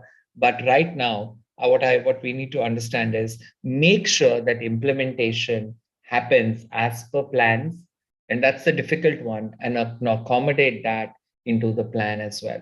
And we will talk about it. One best way to accommodate that is through the balanced scorecard approach, an oldish approach started by professors of Harvard Business Review, but an extremely popular approach at the global level for the balanced scorecard. Why is it important? Because it has 4 perspectives: financial, customer, internal process, and learning and growth. So from the financial perspective, you're looking at everything that your strategy must deliver on with regards to your shareholder expectations. And that's your revenue, cost, profit, risk, whatever those would be. Customer, everything and anything that you are delivering to meet your customer expectations, customer needs, so that your financial objectives are met. So like your customer satisfaction, customer loyalty, upselling, cross-selling, customer acquisition, all of these would go as part of customer perspective. Internal process is the operational side of it. You do process re-engineering, you do process revamping, not for the sake of it, but you do it because it is expected to enhance customer experience. Lastly, your people's perspective or learning and growth perspective, which talks about your technology, your people, your learning and growth, your benchmarking, all of these that help the organization to excel or grow in the marketplace. So not everything is 25%. When I say balanced scorecard, it is more or less given, but you can't have skewed implementation objectives of saying, if I achieve my financials, khalas, I've achieved what I want to. You must say that whilst I achieve financials, I've also achieved this. So a weightage for each one of them would be about 20 to 30%, depending on what is important to you, but it's definitely not 25%. Yeah. So 4 perspectives in the balanced scorecard framework: financial, customer, internal process, and learning and growth. That's what it is in terms of making sure that you have all these 4 perspectives. And here are some of the challenges for implementing the balanced scorecard. I'll put attention to mainly the general challenges. Sponsor has a distracted mind. There are many initiatives for the sponsor, and therefore they have no concentration on the strategic ones, or they leave it loose, to the follower, and that's not a good sign. Everything cannot be led to the CEO. The CEO is the ultimate, but you must have it planned that it is the responsibility of the executive management to steer the strategy in the right direction. You cannot select the wrong business. Now, if you want a person who provides you with the information on the balanced scorecard approach, it can't always be, say, the CMO or the CHRO or the CRO or the CFO or the CIO. It can't be these people. It has to be the person who is going to give you this information. Of course, it has to be backed up by the senior most person to agree that the information provided is both reliable and valid. So don't have the topmost person, because the topmost person is not there. The data cannot be fed in, and if the data cannot be fed in, you cannot have access to it. So have 2 kinds of controls. One, the highest person whose okay is required, because without his or her okay, the data is meaningless in my opinion. But the doer has also have equal weightage in providing the information from that unit or department.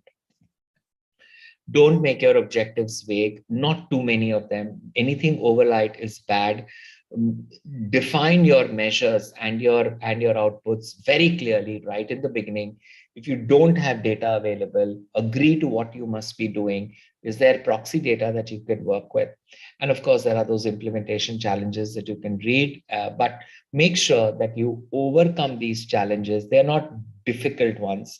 You overcome them to benefit your organization in achieving what it plans to achieve.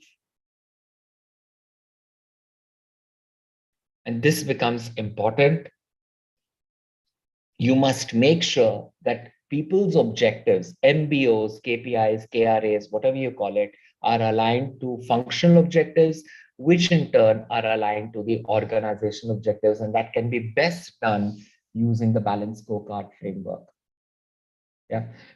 How many of you are adopting the balanced scorecard framework in terms of your KRA or KPIs or your within the organization? Any idea?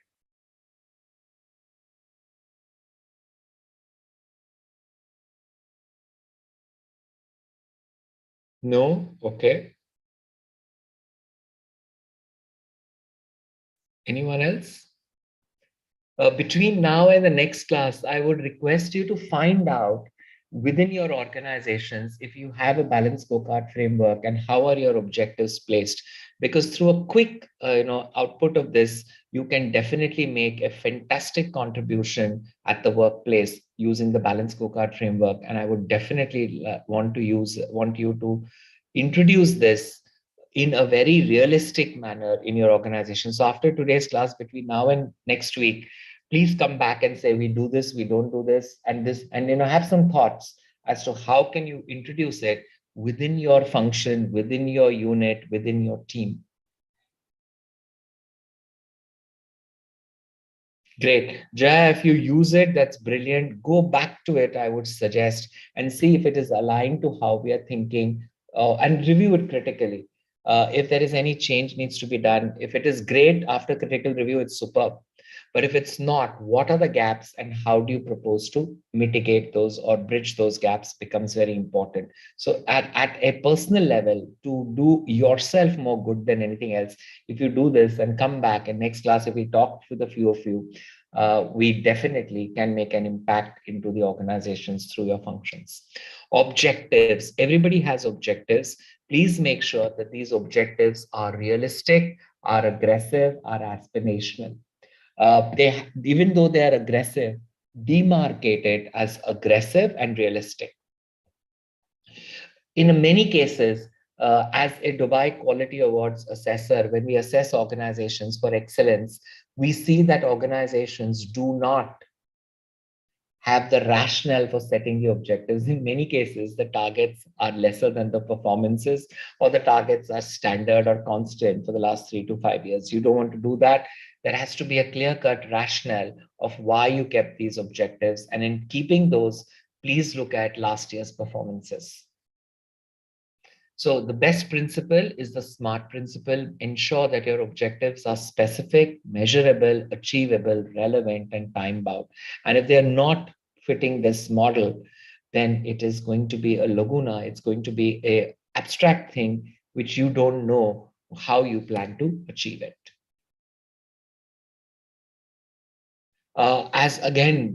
Want to again reinforce that you must have your corporate strategy stemming down to business, stemming down to function, and that should be completely aligned with how you want to implement it. This article, guys, please read it. You can take a picture shot and read it. It is the bridge on the river Choluteca in South America, Honduras, and the government wanted to build a bridge over a river which was having a problem because of the storms and hurricanes, as a result of which people were having difficulty crossing the river. And therefore they said, let's build a bridge on it.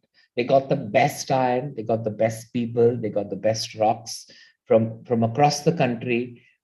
Everything was given the very best. The only unfortunate thing was that with hurricanes coming in, the river rather, changed course of direction. And when they changed the course of direction, the entire river moved a little away from where it was, and the bridge was built in a year. It took a year longer for the bridge to build. Now, I always refer to this in strategy. Do not procrastinate. In the eye for details, do not forget the big picture. Please review your goals as you prepare for it, because if the goalpost changes, you may have the best strategy, but it's futile. And in this particular case, ultimately, the bridge got built, but it has of no utility because the river has changed the course of direction. So be focused, throughout the strategy process and ensure that you are focusing the philosophy of build to adapt. And that is important because you should not forget your goalpost. Otherwise, you end up in these kind of problems.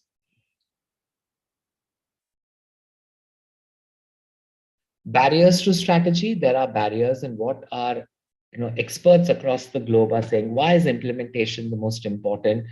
80% of strategists, according to Gartner, say that they don't have the tools to carry out the implementation. So planning is futile. McKinsey says only 45% of the respondents said that they were satisfied with the planning process, which means 55% are not. HBR says 2/3 of the strategies fail because of the poor execution. And all of this points out to one point only, and only that point, which is focus on implementation, because if implementation goes bad, strategy cannot be achieved. And these are what industry experts say. I've just put it together from many strategy sessions that I've conducted. Execution is an afterthought. Why is it an afterthought? Because it's very easy to talk 45,000 feet above ground level without knowing what the ground level reality is. Lack of poor accountability. We must have a robust structure to measure and manage this strategy. Corporate culture is a big one that acts as a barrier. Don't overload a person with everything, because if you overload a person, that person is going to feel fatigued and that person is going to feel frustrated. Lack of understanding of the strategy and objectives. Make it as clear as possible. I cannot be saying, hey, Ayush, this is what you have to give me every month, or Nisha, that is what you got to give me every quarter, without you even knowing why you are giving it and what specific purpose is it going to solve. So get them on board. They are your partners, and you must get their blessings right from the beginning so that you get an uninterrupted flow of information to feed into your strategy. So top 5 are these. Just looking at them, do you have any understanding, if you were to choose the top one, which one would that be for your organization? You don't have to tell me, but do you have an answer for that?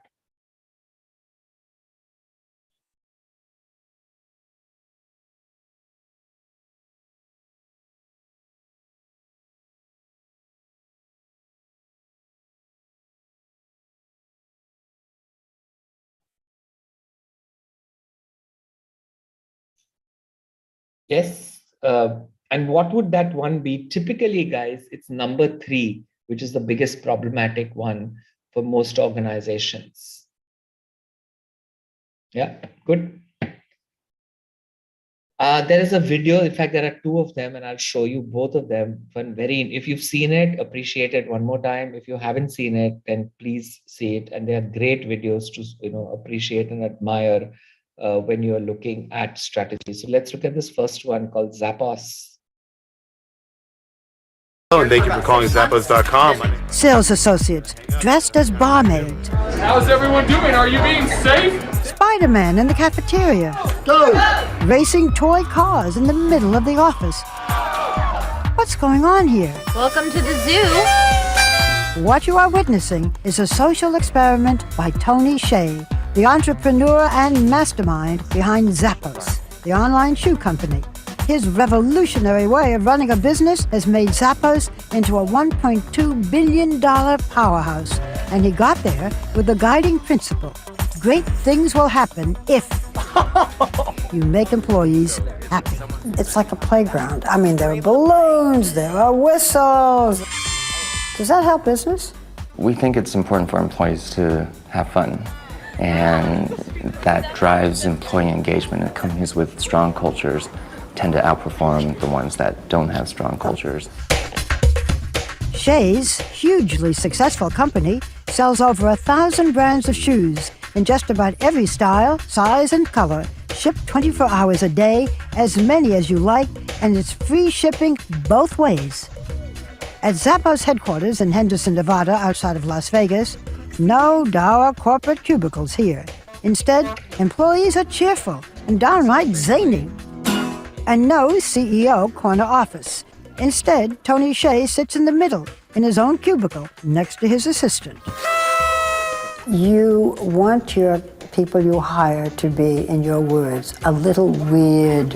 What does that mean? One of our core values is to create fun in a little weirdness. We really recognize and celebrate each person's individuality. We want their true personality to shine in the workplace. Tony Hsieh has been a maverick from an early age, the son of Taiwanese parents with high expectations. My parents wanted me to get good grades and eventually become a lawyer or a doctor.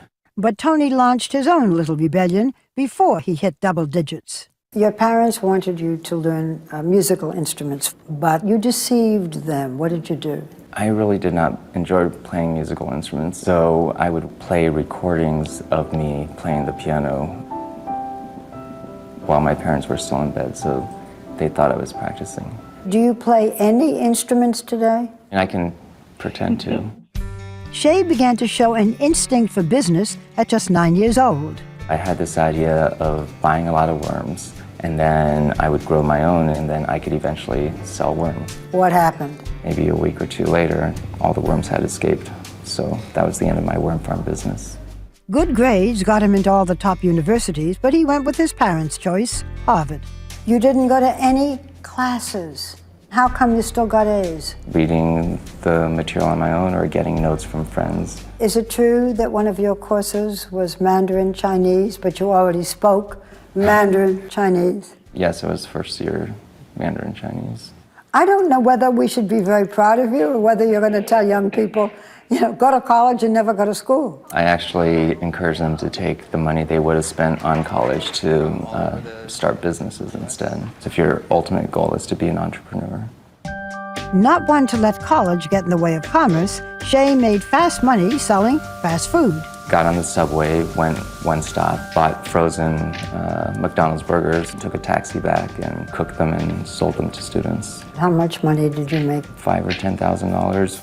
After graduating, Hsieh's first big move was launching an advertising website from his basement called Link Exchange. It grew quickly, but so did Tony's unhappiness. As it got more successful, that's when you didn't want to do it anymore. Why not? Wasn't a fun place to work at anymore. So you sold it. How much did you get when you sold Link Exchange? $265 million. He was set for life, but then someone approached him with the idea of selling shoes online. You said it sounded like the poster child of bad internet ideas. You were not interested in shoes.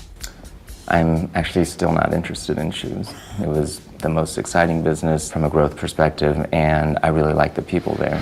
Hsieh jumped on board as CEO, and this time he would build his company differently. I definitely did not want to repeat the same mistake I had made at my previous company where the company culture just went downhill. If I was going to go into an office every day, might as well go into an office with people I would choose to be around, not be around purely just for business reasons. Hsieh is evangelical about making sure his employees are happy, offering free food in the cafeteria, covering all medical benefits, and even supplying a life coach to help employees reach their goals. I just was accepted to the brand marketing internship. Oh, that is awesome. That is great. Congratulations. Fortune magazine named Zappos one of the top 10 companies to work for. There's some rowdy folks. Feel free to take pictures and video as we go around. And the business world is taking notice. Don't mind the silly string, folks. It's Superhero Week. Employees from other companies often show up at Zappos headquarters, taking tours and trying to understand what makes Zappos so successful, often with disbelief. I think they think we're nuts. I think people are generally afraid to allow employees to be themselves because then they feel like the power is taken away. It's really more than just a place to work. It's a lifestyle. Most Zappos employees, when they leave the office, leave to hang out with other Zappos employees. Not because we force them to, but because they actually choose to. After a decade, Zappos dominated the online shoe industry, and it's expanded into other products. In 2009, Amazon bought the company for $1.2 billion, but asked Hsieh to stay on as CEO. He agreed for a salary of just $36,000 a year. That's my way of making sure that I'm actually only there for my own happiness. I'm not staying for the money. Shay is not proprietary about how he runs his business. In fact, he put Zappos' recipe for success in a book called Delivering Happiness and went on tour to spread the word. Shay's next big project is to deliver happiness to downtown Las Vegas. We are in the Fremont East District right now. It's an area that most tourists don't know about. This is where the locals hang out, and there's a real sense of neighborhood and community here. His vision: revitalize the distressed downtown area into a high-tech hub, bringing in more jobs. What does success mean to you? The ultimate definition of success is you could lose everything that you have and truly be okay with it. Your happiness isn't based on external factors. Could you lose everything and be happy? I think that would actually be a fun challenge. A brilliant video, guys. I have another one which I will share. I'll share the important ones from this only, which is quite interesting one on Southwest Airlines. Hey folks, welcome aboard Southwest Airlines Flight 372, service to Oklahoma City. Those of you that have flown us before know that we do things a little bit differently here on Southwest. Some of us tell jokes, some of us sing, some of us just stand there and look beautiful. I, unfortunately, can do none of those. So here's the one thing that I do know how to do.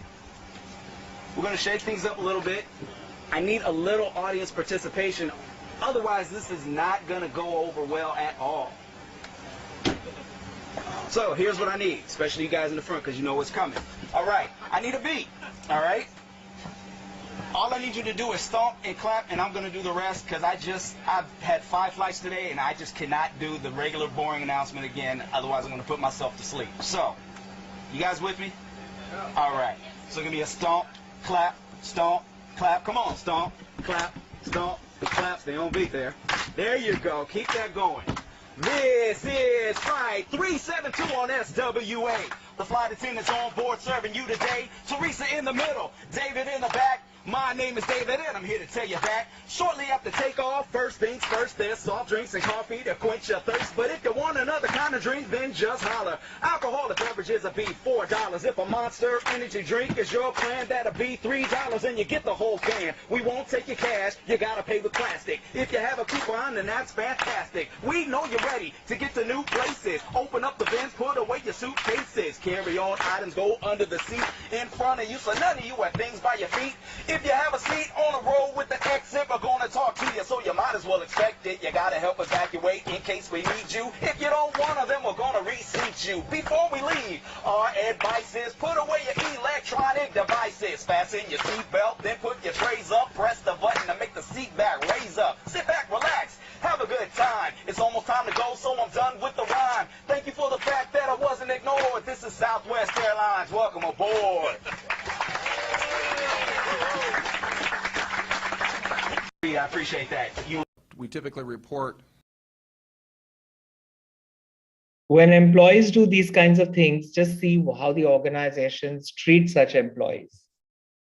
Our financial results on a non-GAAP basis, and I would like for you all to understand that more thoroughly and provide you a very memorable moment this morning. So to help you understand how our financials work is a man that is known to millions of Americans on YouTube and the internet. He's been wowed by Jay Leno. So I would like you all to please help me welcome our rapping flight attendant, Las Vegas-based, outstanding Southwest employee, and rhythmic ambassador of Southwest culture, Mr. David Holmes.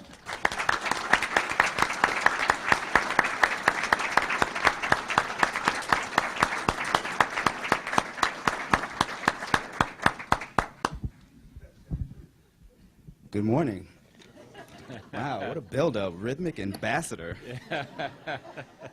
So I guess I got to kind of live up to that. So unfortunately, I'm going to have some audience participation here so I can do this right. So I just need 3 things from everybody in here. Could you stomp, Could you clap? And please stay on beat. I will take care of the rest. So let's get this going and see what happens. So give it to me. Stomp, clap, stomp, clap, stomp, clap. Very nice. Clap to the beat with the person beside you. The reason I'm here is to provide you with entertainment. That's understandable. We do this meeting every year. In other words, it's annual. We want to give you a more complete picture of Southwest results, so you get a mixture of non-GAAP results that'll be included in comments by management, not to be disputed. On the website, in case you haven't seen this, southwest.com for your convenience. Go to the section, Investor Relations. There you will find a reconciliation of these results from non-GAAP to GAAP. I bet you didn't know that you would hear it in a rap.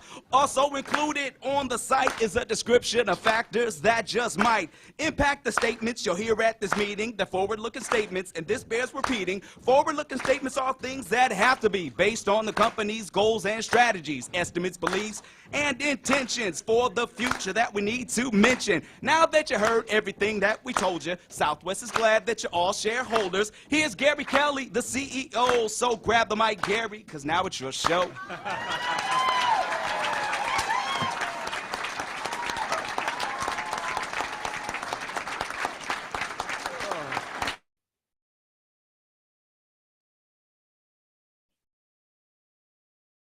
Just any thoughts, guys, before we move on, when you saw what you saw?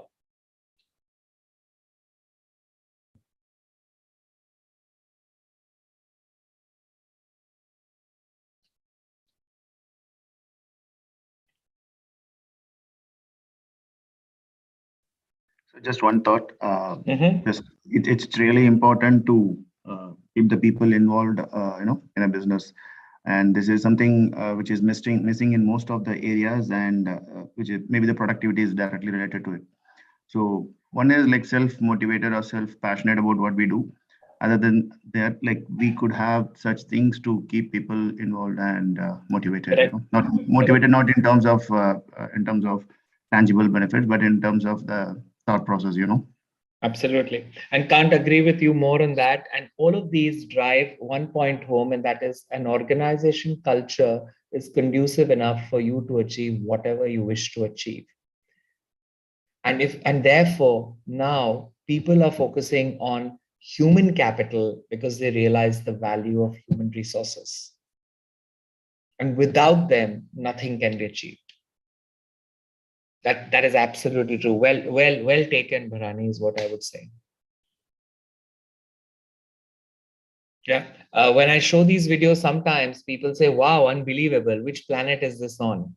And sometimes they say a long way to go. Sometimes people say hardly few people are saying, yes, we do the same thing. And that's interesting to note, that when we talk about human resources and strategy to achieve those stretched, desirous goals that we would like to do. And if your people are not with you, trust me, nothing can be achieved. Yeah, absolutely. Yes, Kunal, totally. And the greatest asset is that. Yeah, so we move on, guys, but there is what I see in the chat is a feedback form. Personally, my objective is to have 100% response rate. So we are, I think, 33 of us in class. Request you to just take a couple of minutes and fill that out now, and then we continue with our class. So kindly fill it out, please.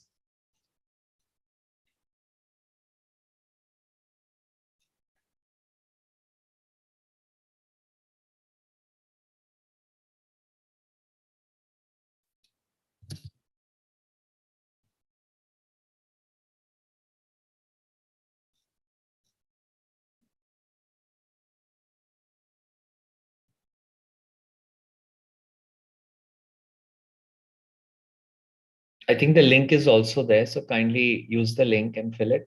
It will be great, and hopefully we should get 33. I have a stringent objective of 100% response rate.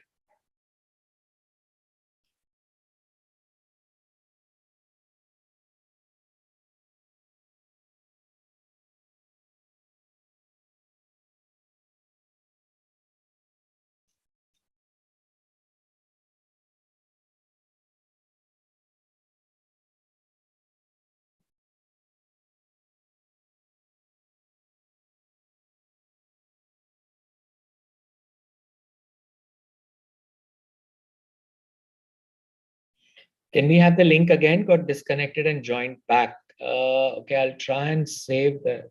Pranay, you there? Can you share the link again? Or I've got that on the mail. I will do that in a minute.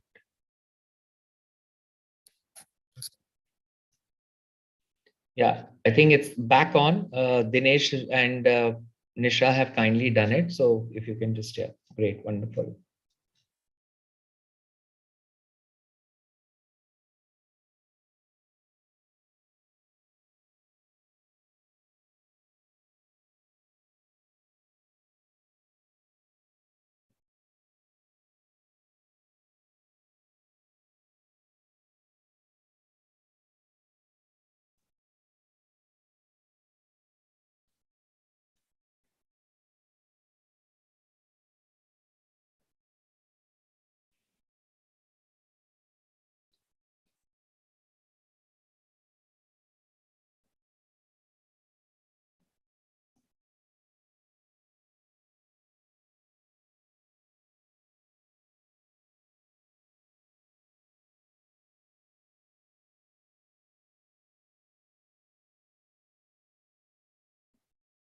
Yes, Kunal, totally agree with you. And I think in the next class, I have a video on critical thinking and which we will look at. And that completely resonates your thought process of not just out of the box thinking, but I would take it a step forward and I would say collaborative out of the box thinking. I don't want to succeed by putting you down. I want to succeed along with you. And I think that is the philosophy that teams need to put in place to achieve a common objective. Yes. So design thinking, innovation thinking is important because it starts off by saying, if your solution were not to be implemented, then what? And I think those are brilliant starts to make. So yes, thank you for putting this down here, Kunal.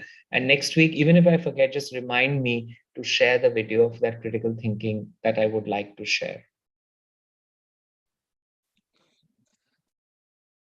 Hello, Professor. Yes, hi, Gaurav. Yeah, so there is a certain way the organizations that are working in from past 30, 40 years, there is a certain way they are excelling and copycatting each other. And Yeah. and that is the way they have seen that the growth happens for everybody, for other organizations, for competitors or different industries. So now changing it to this kind of culture is too big a risk to take for them and for the majority of it. Yeah. And this is the main barrier that is very difficult to break free from. Correct. And there is no evidence on factual basis, on data basis, that this will not work or this will work. And gathering that support from data from if these organizations are succeeding, it will take time, and that will Yes. drive it. Correct. Absolutely. Totally agree. And I agree and I empathize with that thought. But somebody has to make that start before it is washed away, before you're pushed away. That change is inevitable. It will happen now or later, but it is inevitable it happen. If you get the new workforce coming in, it's inevitable that it's going to happen and it's going to shake things up the right way. It will, and it's better that we embrace it today. It's not going to be done in a year's time. It took me 3 years for my CEO to trust me and say, Umesh, what you're doing is in the right direction. I had the patience to wait for 3 years. And according to employee Hayes, what they say is the number one reason why people leave jobs is not salaries, it is rewards and recognition. And because they're leaving, they ask for salaries. And this is 25-year-olds to 40-year-olds, where one would think that salary is more important, but that is not the key driver of change. Yes, it is difficult. It is one thing to say, what can I do? It is all up there. And it's another thing to say, whatever is in my capacity, in my team, let's do at least that. And somebody has to start, and you can be the change agent and start. Trust me, things will move in that direction. Yeah, sure. Feedback done, guys, or you're still giving?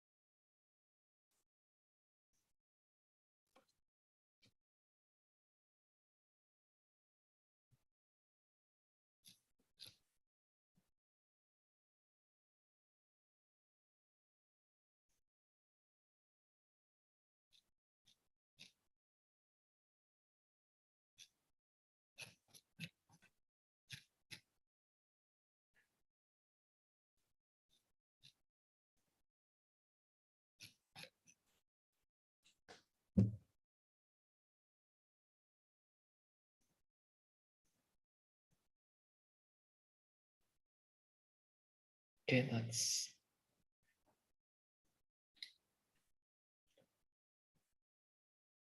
just one more minute so that we can get it.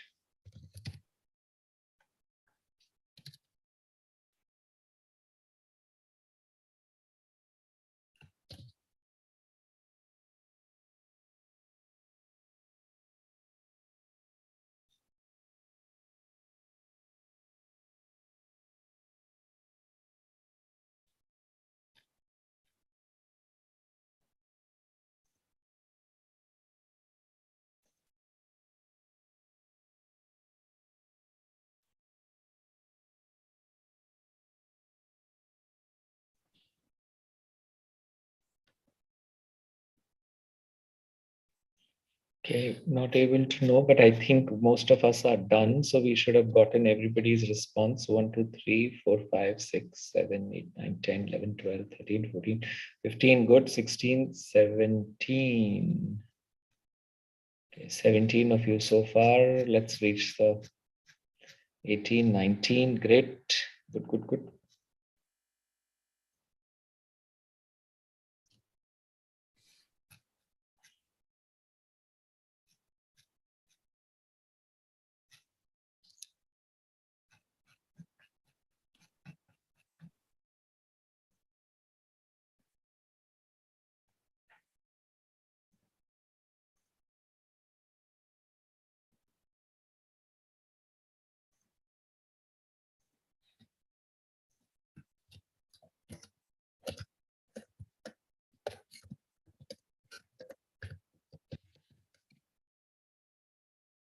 Okay.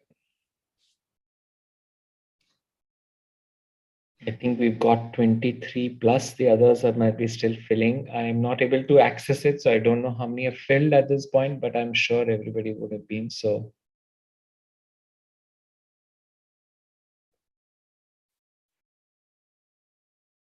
all right, good. So let's.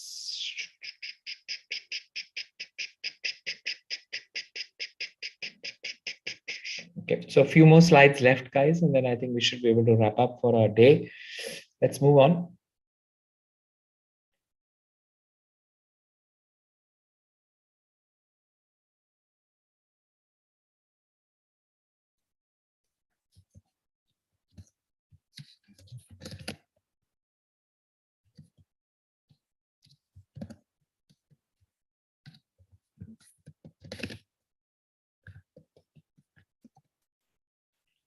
All right, so let's move on to talking about what we need to and complete it, and let's do that.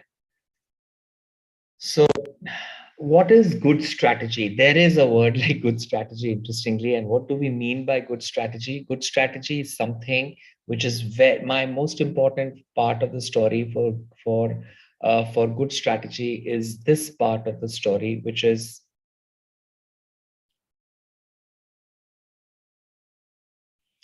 that it is clear, no fluff, no nonsensical statement. We don't want to talk worldly wise things of saying, let's be customer centric, let's be operationally strong, none of that crap. Let's be very clear of what we want to say, as we spoke about in the beginning, about terms like innovation, transformation, customer centric. It requires blessings of a variety of people within the organization, so you can work towards it. It draws power from focused minds, energy, and action. You can't have a laid back team to work on this. You want people to kind of work cohesively to achieve it with a lot of energy and a lot of action, understanding what is required to be done, and to be able to translate that to levels below or across to get their support as well. Let's take this example, and can you tell me what this company would be? It helps more people to live a better life at home, organic growth expansion, reliable quality, low price, rapid international expansion, works on economies of scale. Very good strategy in place as a positive example. Who do you think this organization would be? Any wild guesses or guesses?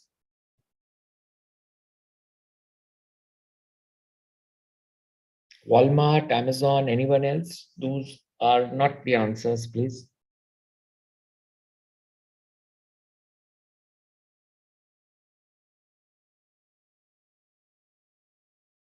Nestle, it's not FMCG, it's it's household furnishing. So you know the answer there. Better life at home. Yes, Deepak, well done, Kunal. And the answer is IKEA. IKEA trying to do all this for you. And it's a beautiful strategy that they put in place. And in fact, IKEA has evolved in its strategy. People go to IKEA not to shop anymore, but to eat its, but to appreciate and eat food there. And that I thought was a big shift.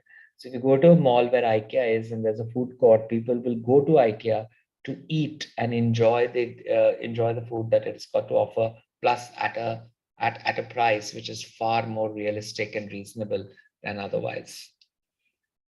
Here's another one. Yes.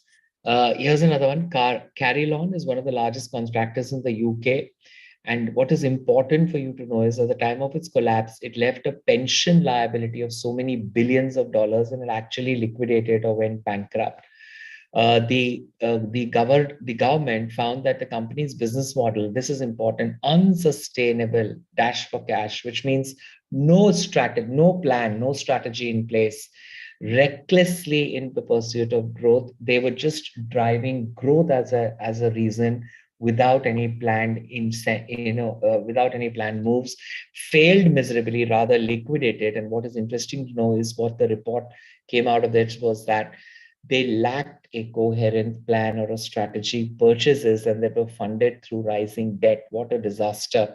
And expansions into overseas market were driven by optimism rather than any strategic expertise. So no strategy or lack of a coherent strategy stems back to what we talked in the beginning of our session today, is a perfect recipe for disaster. Maggi India, again, what we saw is that they had 80% of market share for its noodles, the flagship product, but there was no plan B or plan C to counter any adverse situation. When Maggi was banned in India a few years ago, its market share fell from whatever at its peak was to 0%. And their revised strategy was to enter new categories, build a balanced portfolio to reduce dependence on a single product. So don't put your eggs in one basket, and communicate as frequently and engage with your most important stakeholder, and that's the consumer. So have an alternative plan, engage your customers, and do not put your investments in a bucket, in a basket. Are key lessons learned from the Maggi case study here. At the end, to sum it up very beautifully, let your strategy work and enjoy your success, provided you put in your life and blood into making sure that it is done coherently, and then you can enjoy the sense of achievement, because everything would work in an autopilot mode. Yeah. So key takeaways from our today's session: plan and strategy. I think we understand that now better. It's the plan first and then the strategy. The barriers to strategy need to be overcome. Involve the implementers into strategy development. Make sure that you communicate it rightly between and use the balanced scorecard framework to bring about a robust implementation framework. And that is what I want you to broadly take away from our today's session today.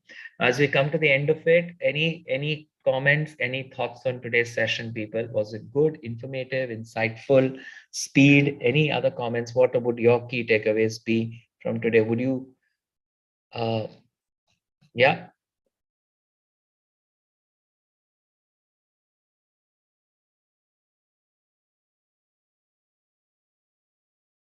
Are you looking forward to a session on Saturday, or are you going to do it just because it's part of the course? Nisha, thank you for that.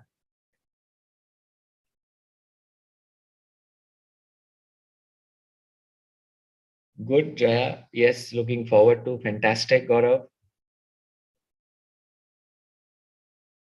Great, Sudhir.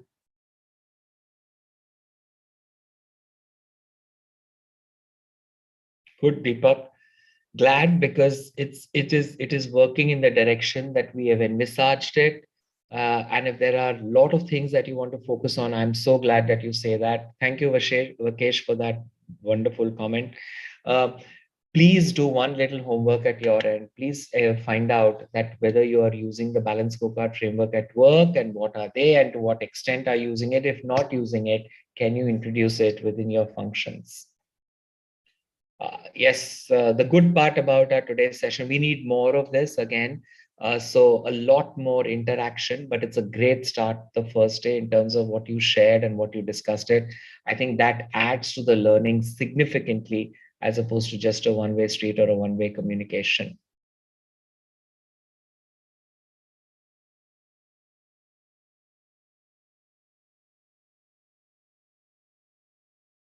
Yes. And the session would have not been as good if that was not been engaging. So thank you for that. Looking forward to more of that. Have a brilliant week ahead of you guys as you unfold it. And please keep these learnings in mind, coming back with a lot more to grasp a lot more as well. So thank you. Have a brilliant week ahead of you and take care, everyone.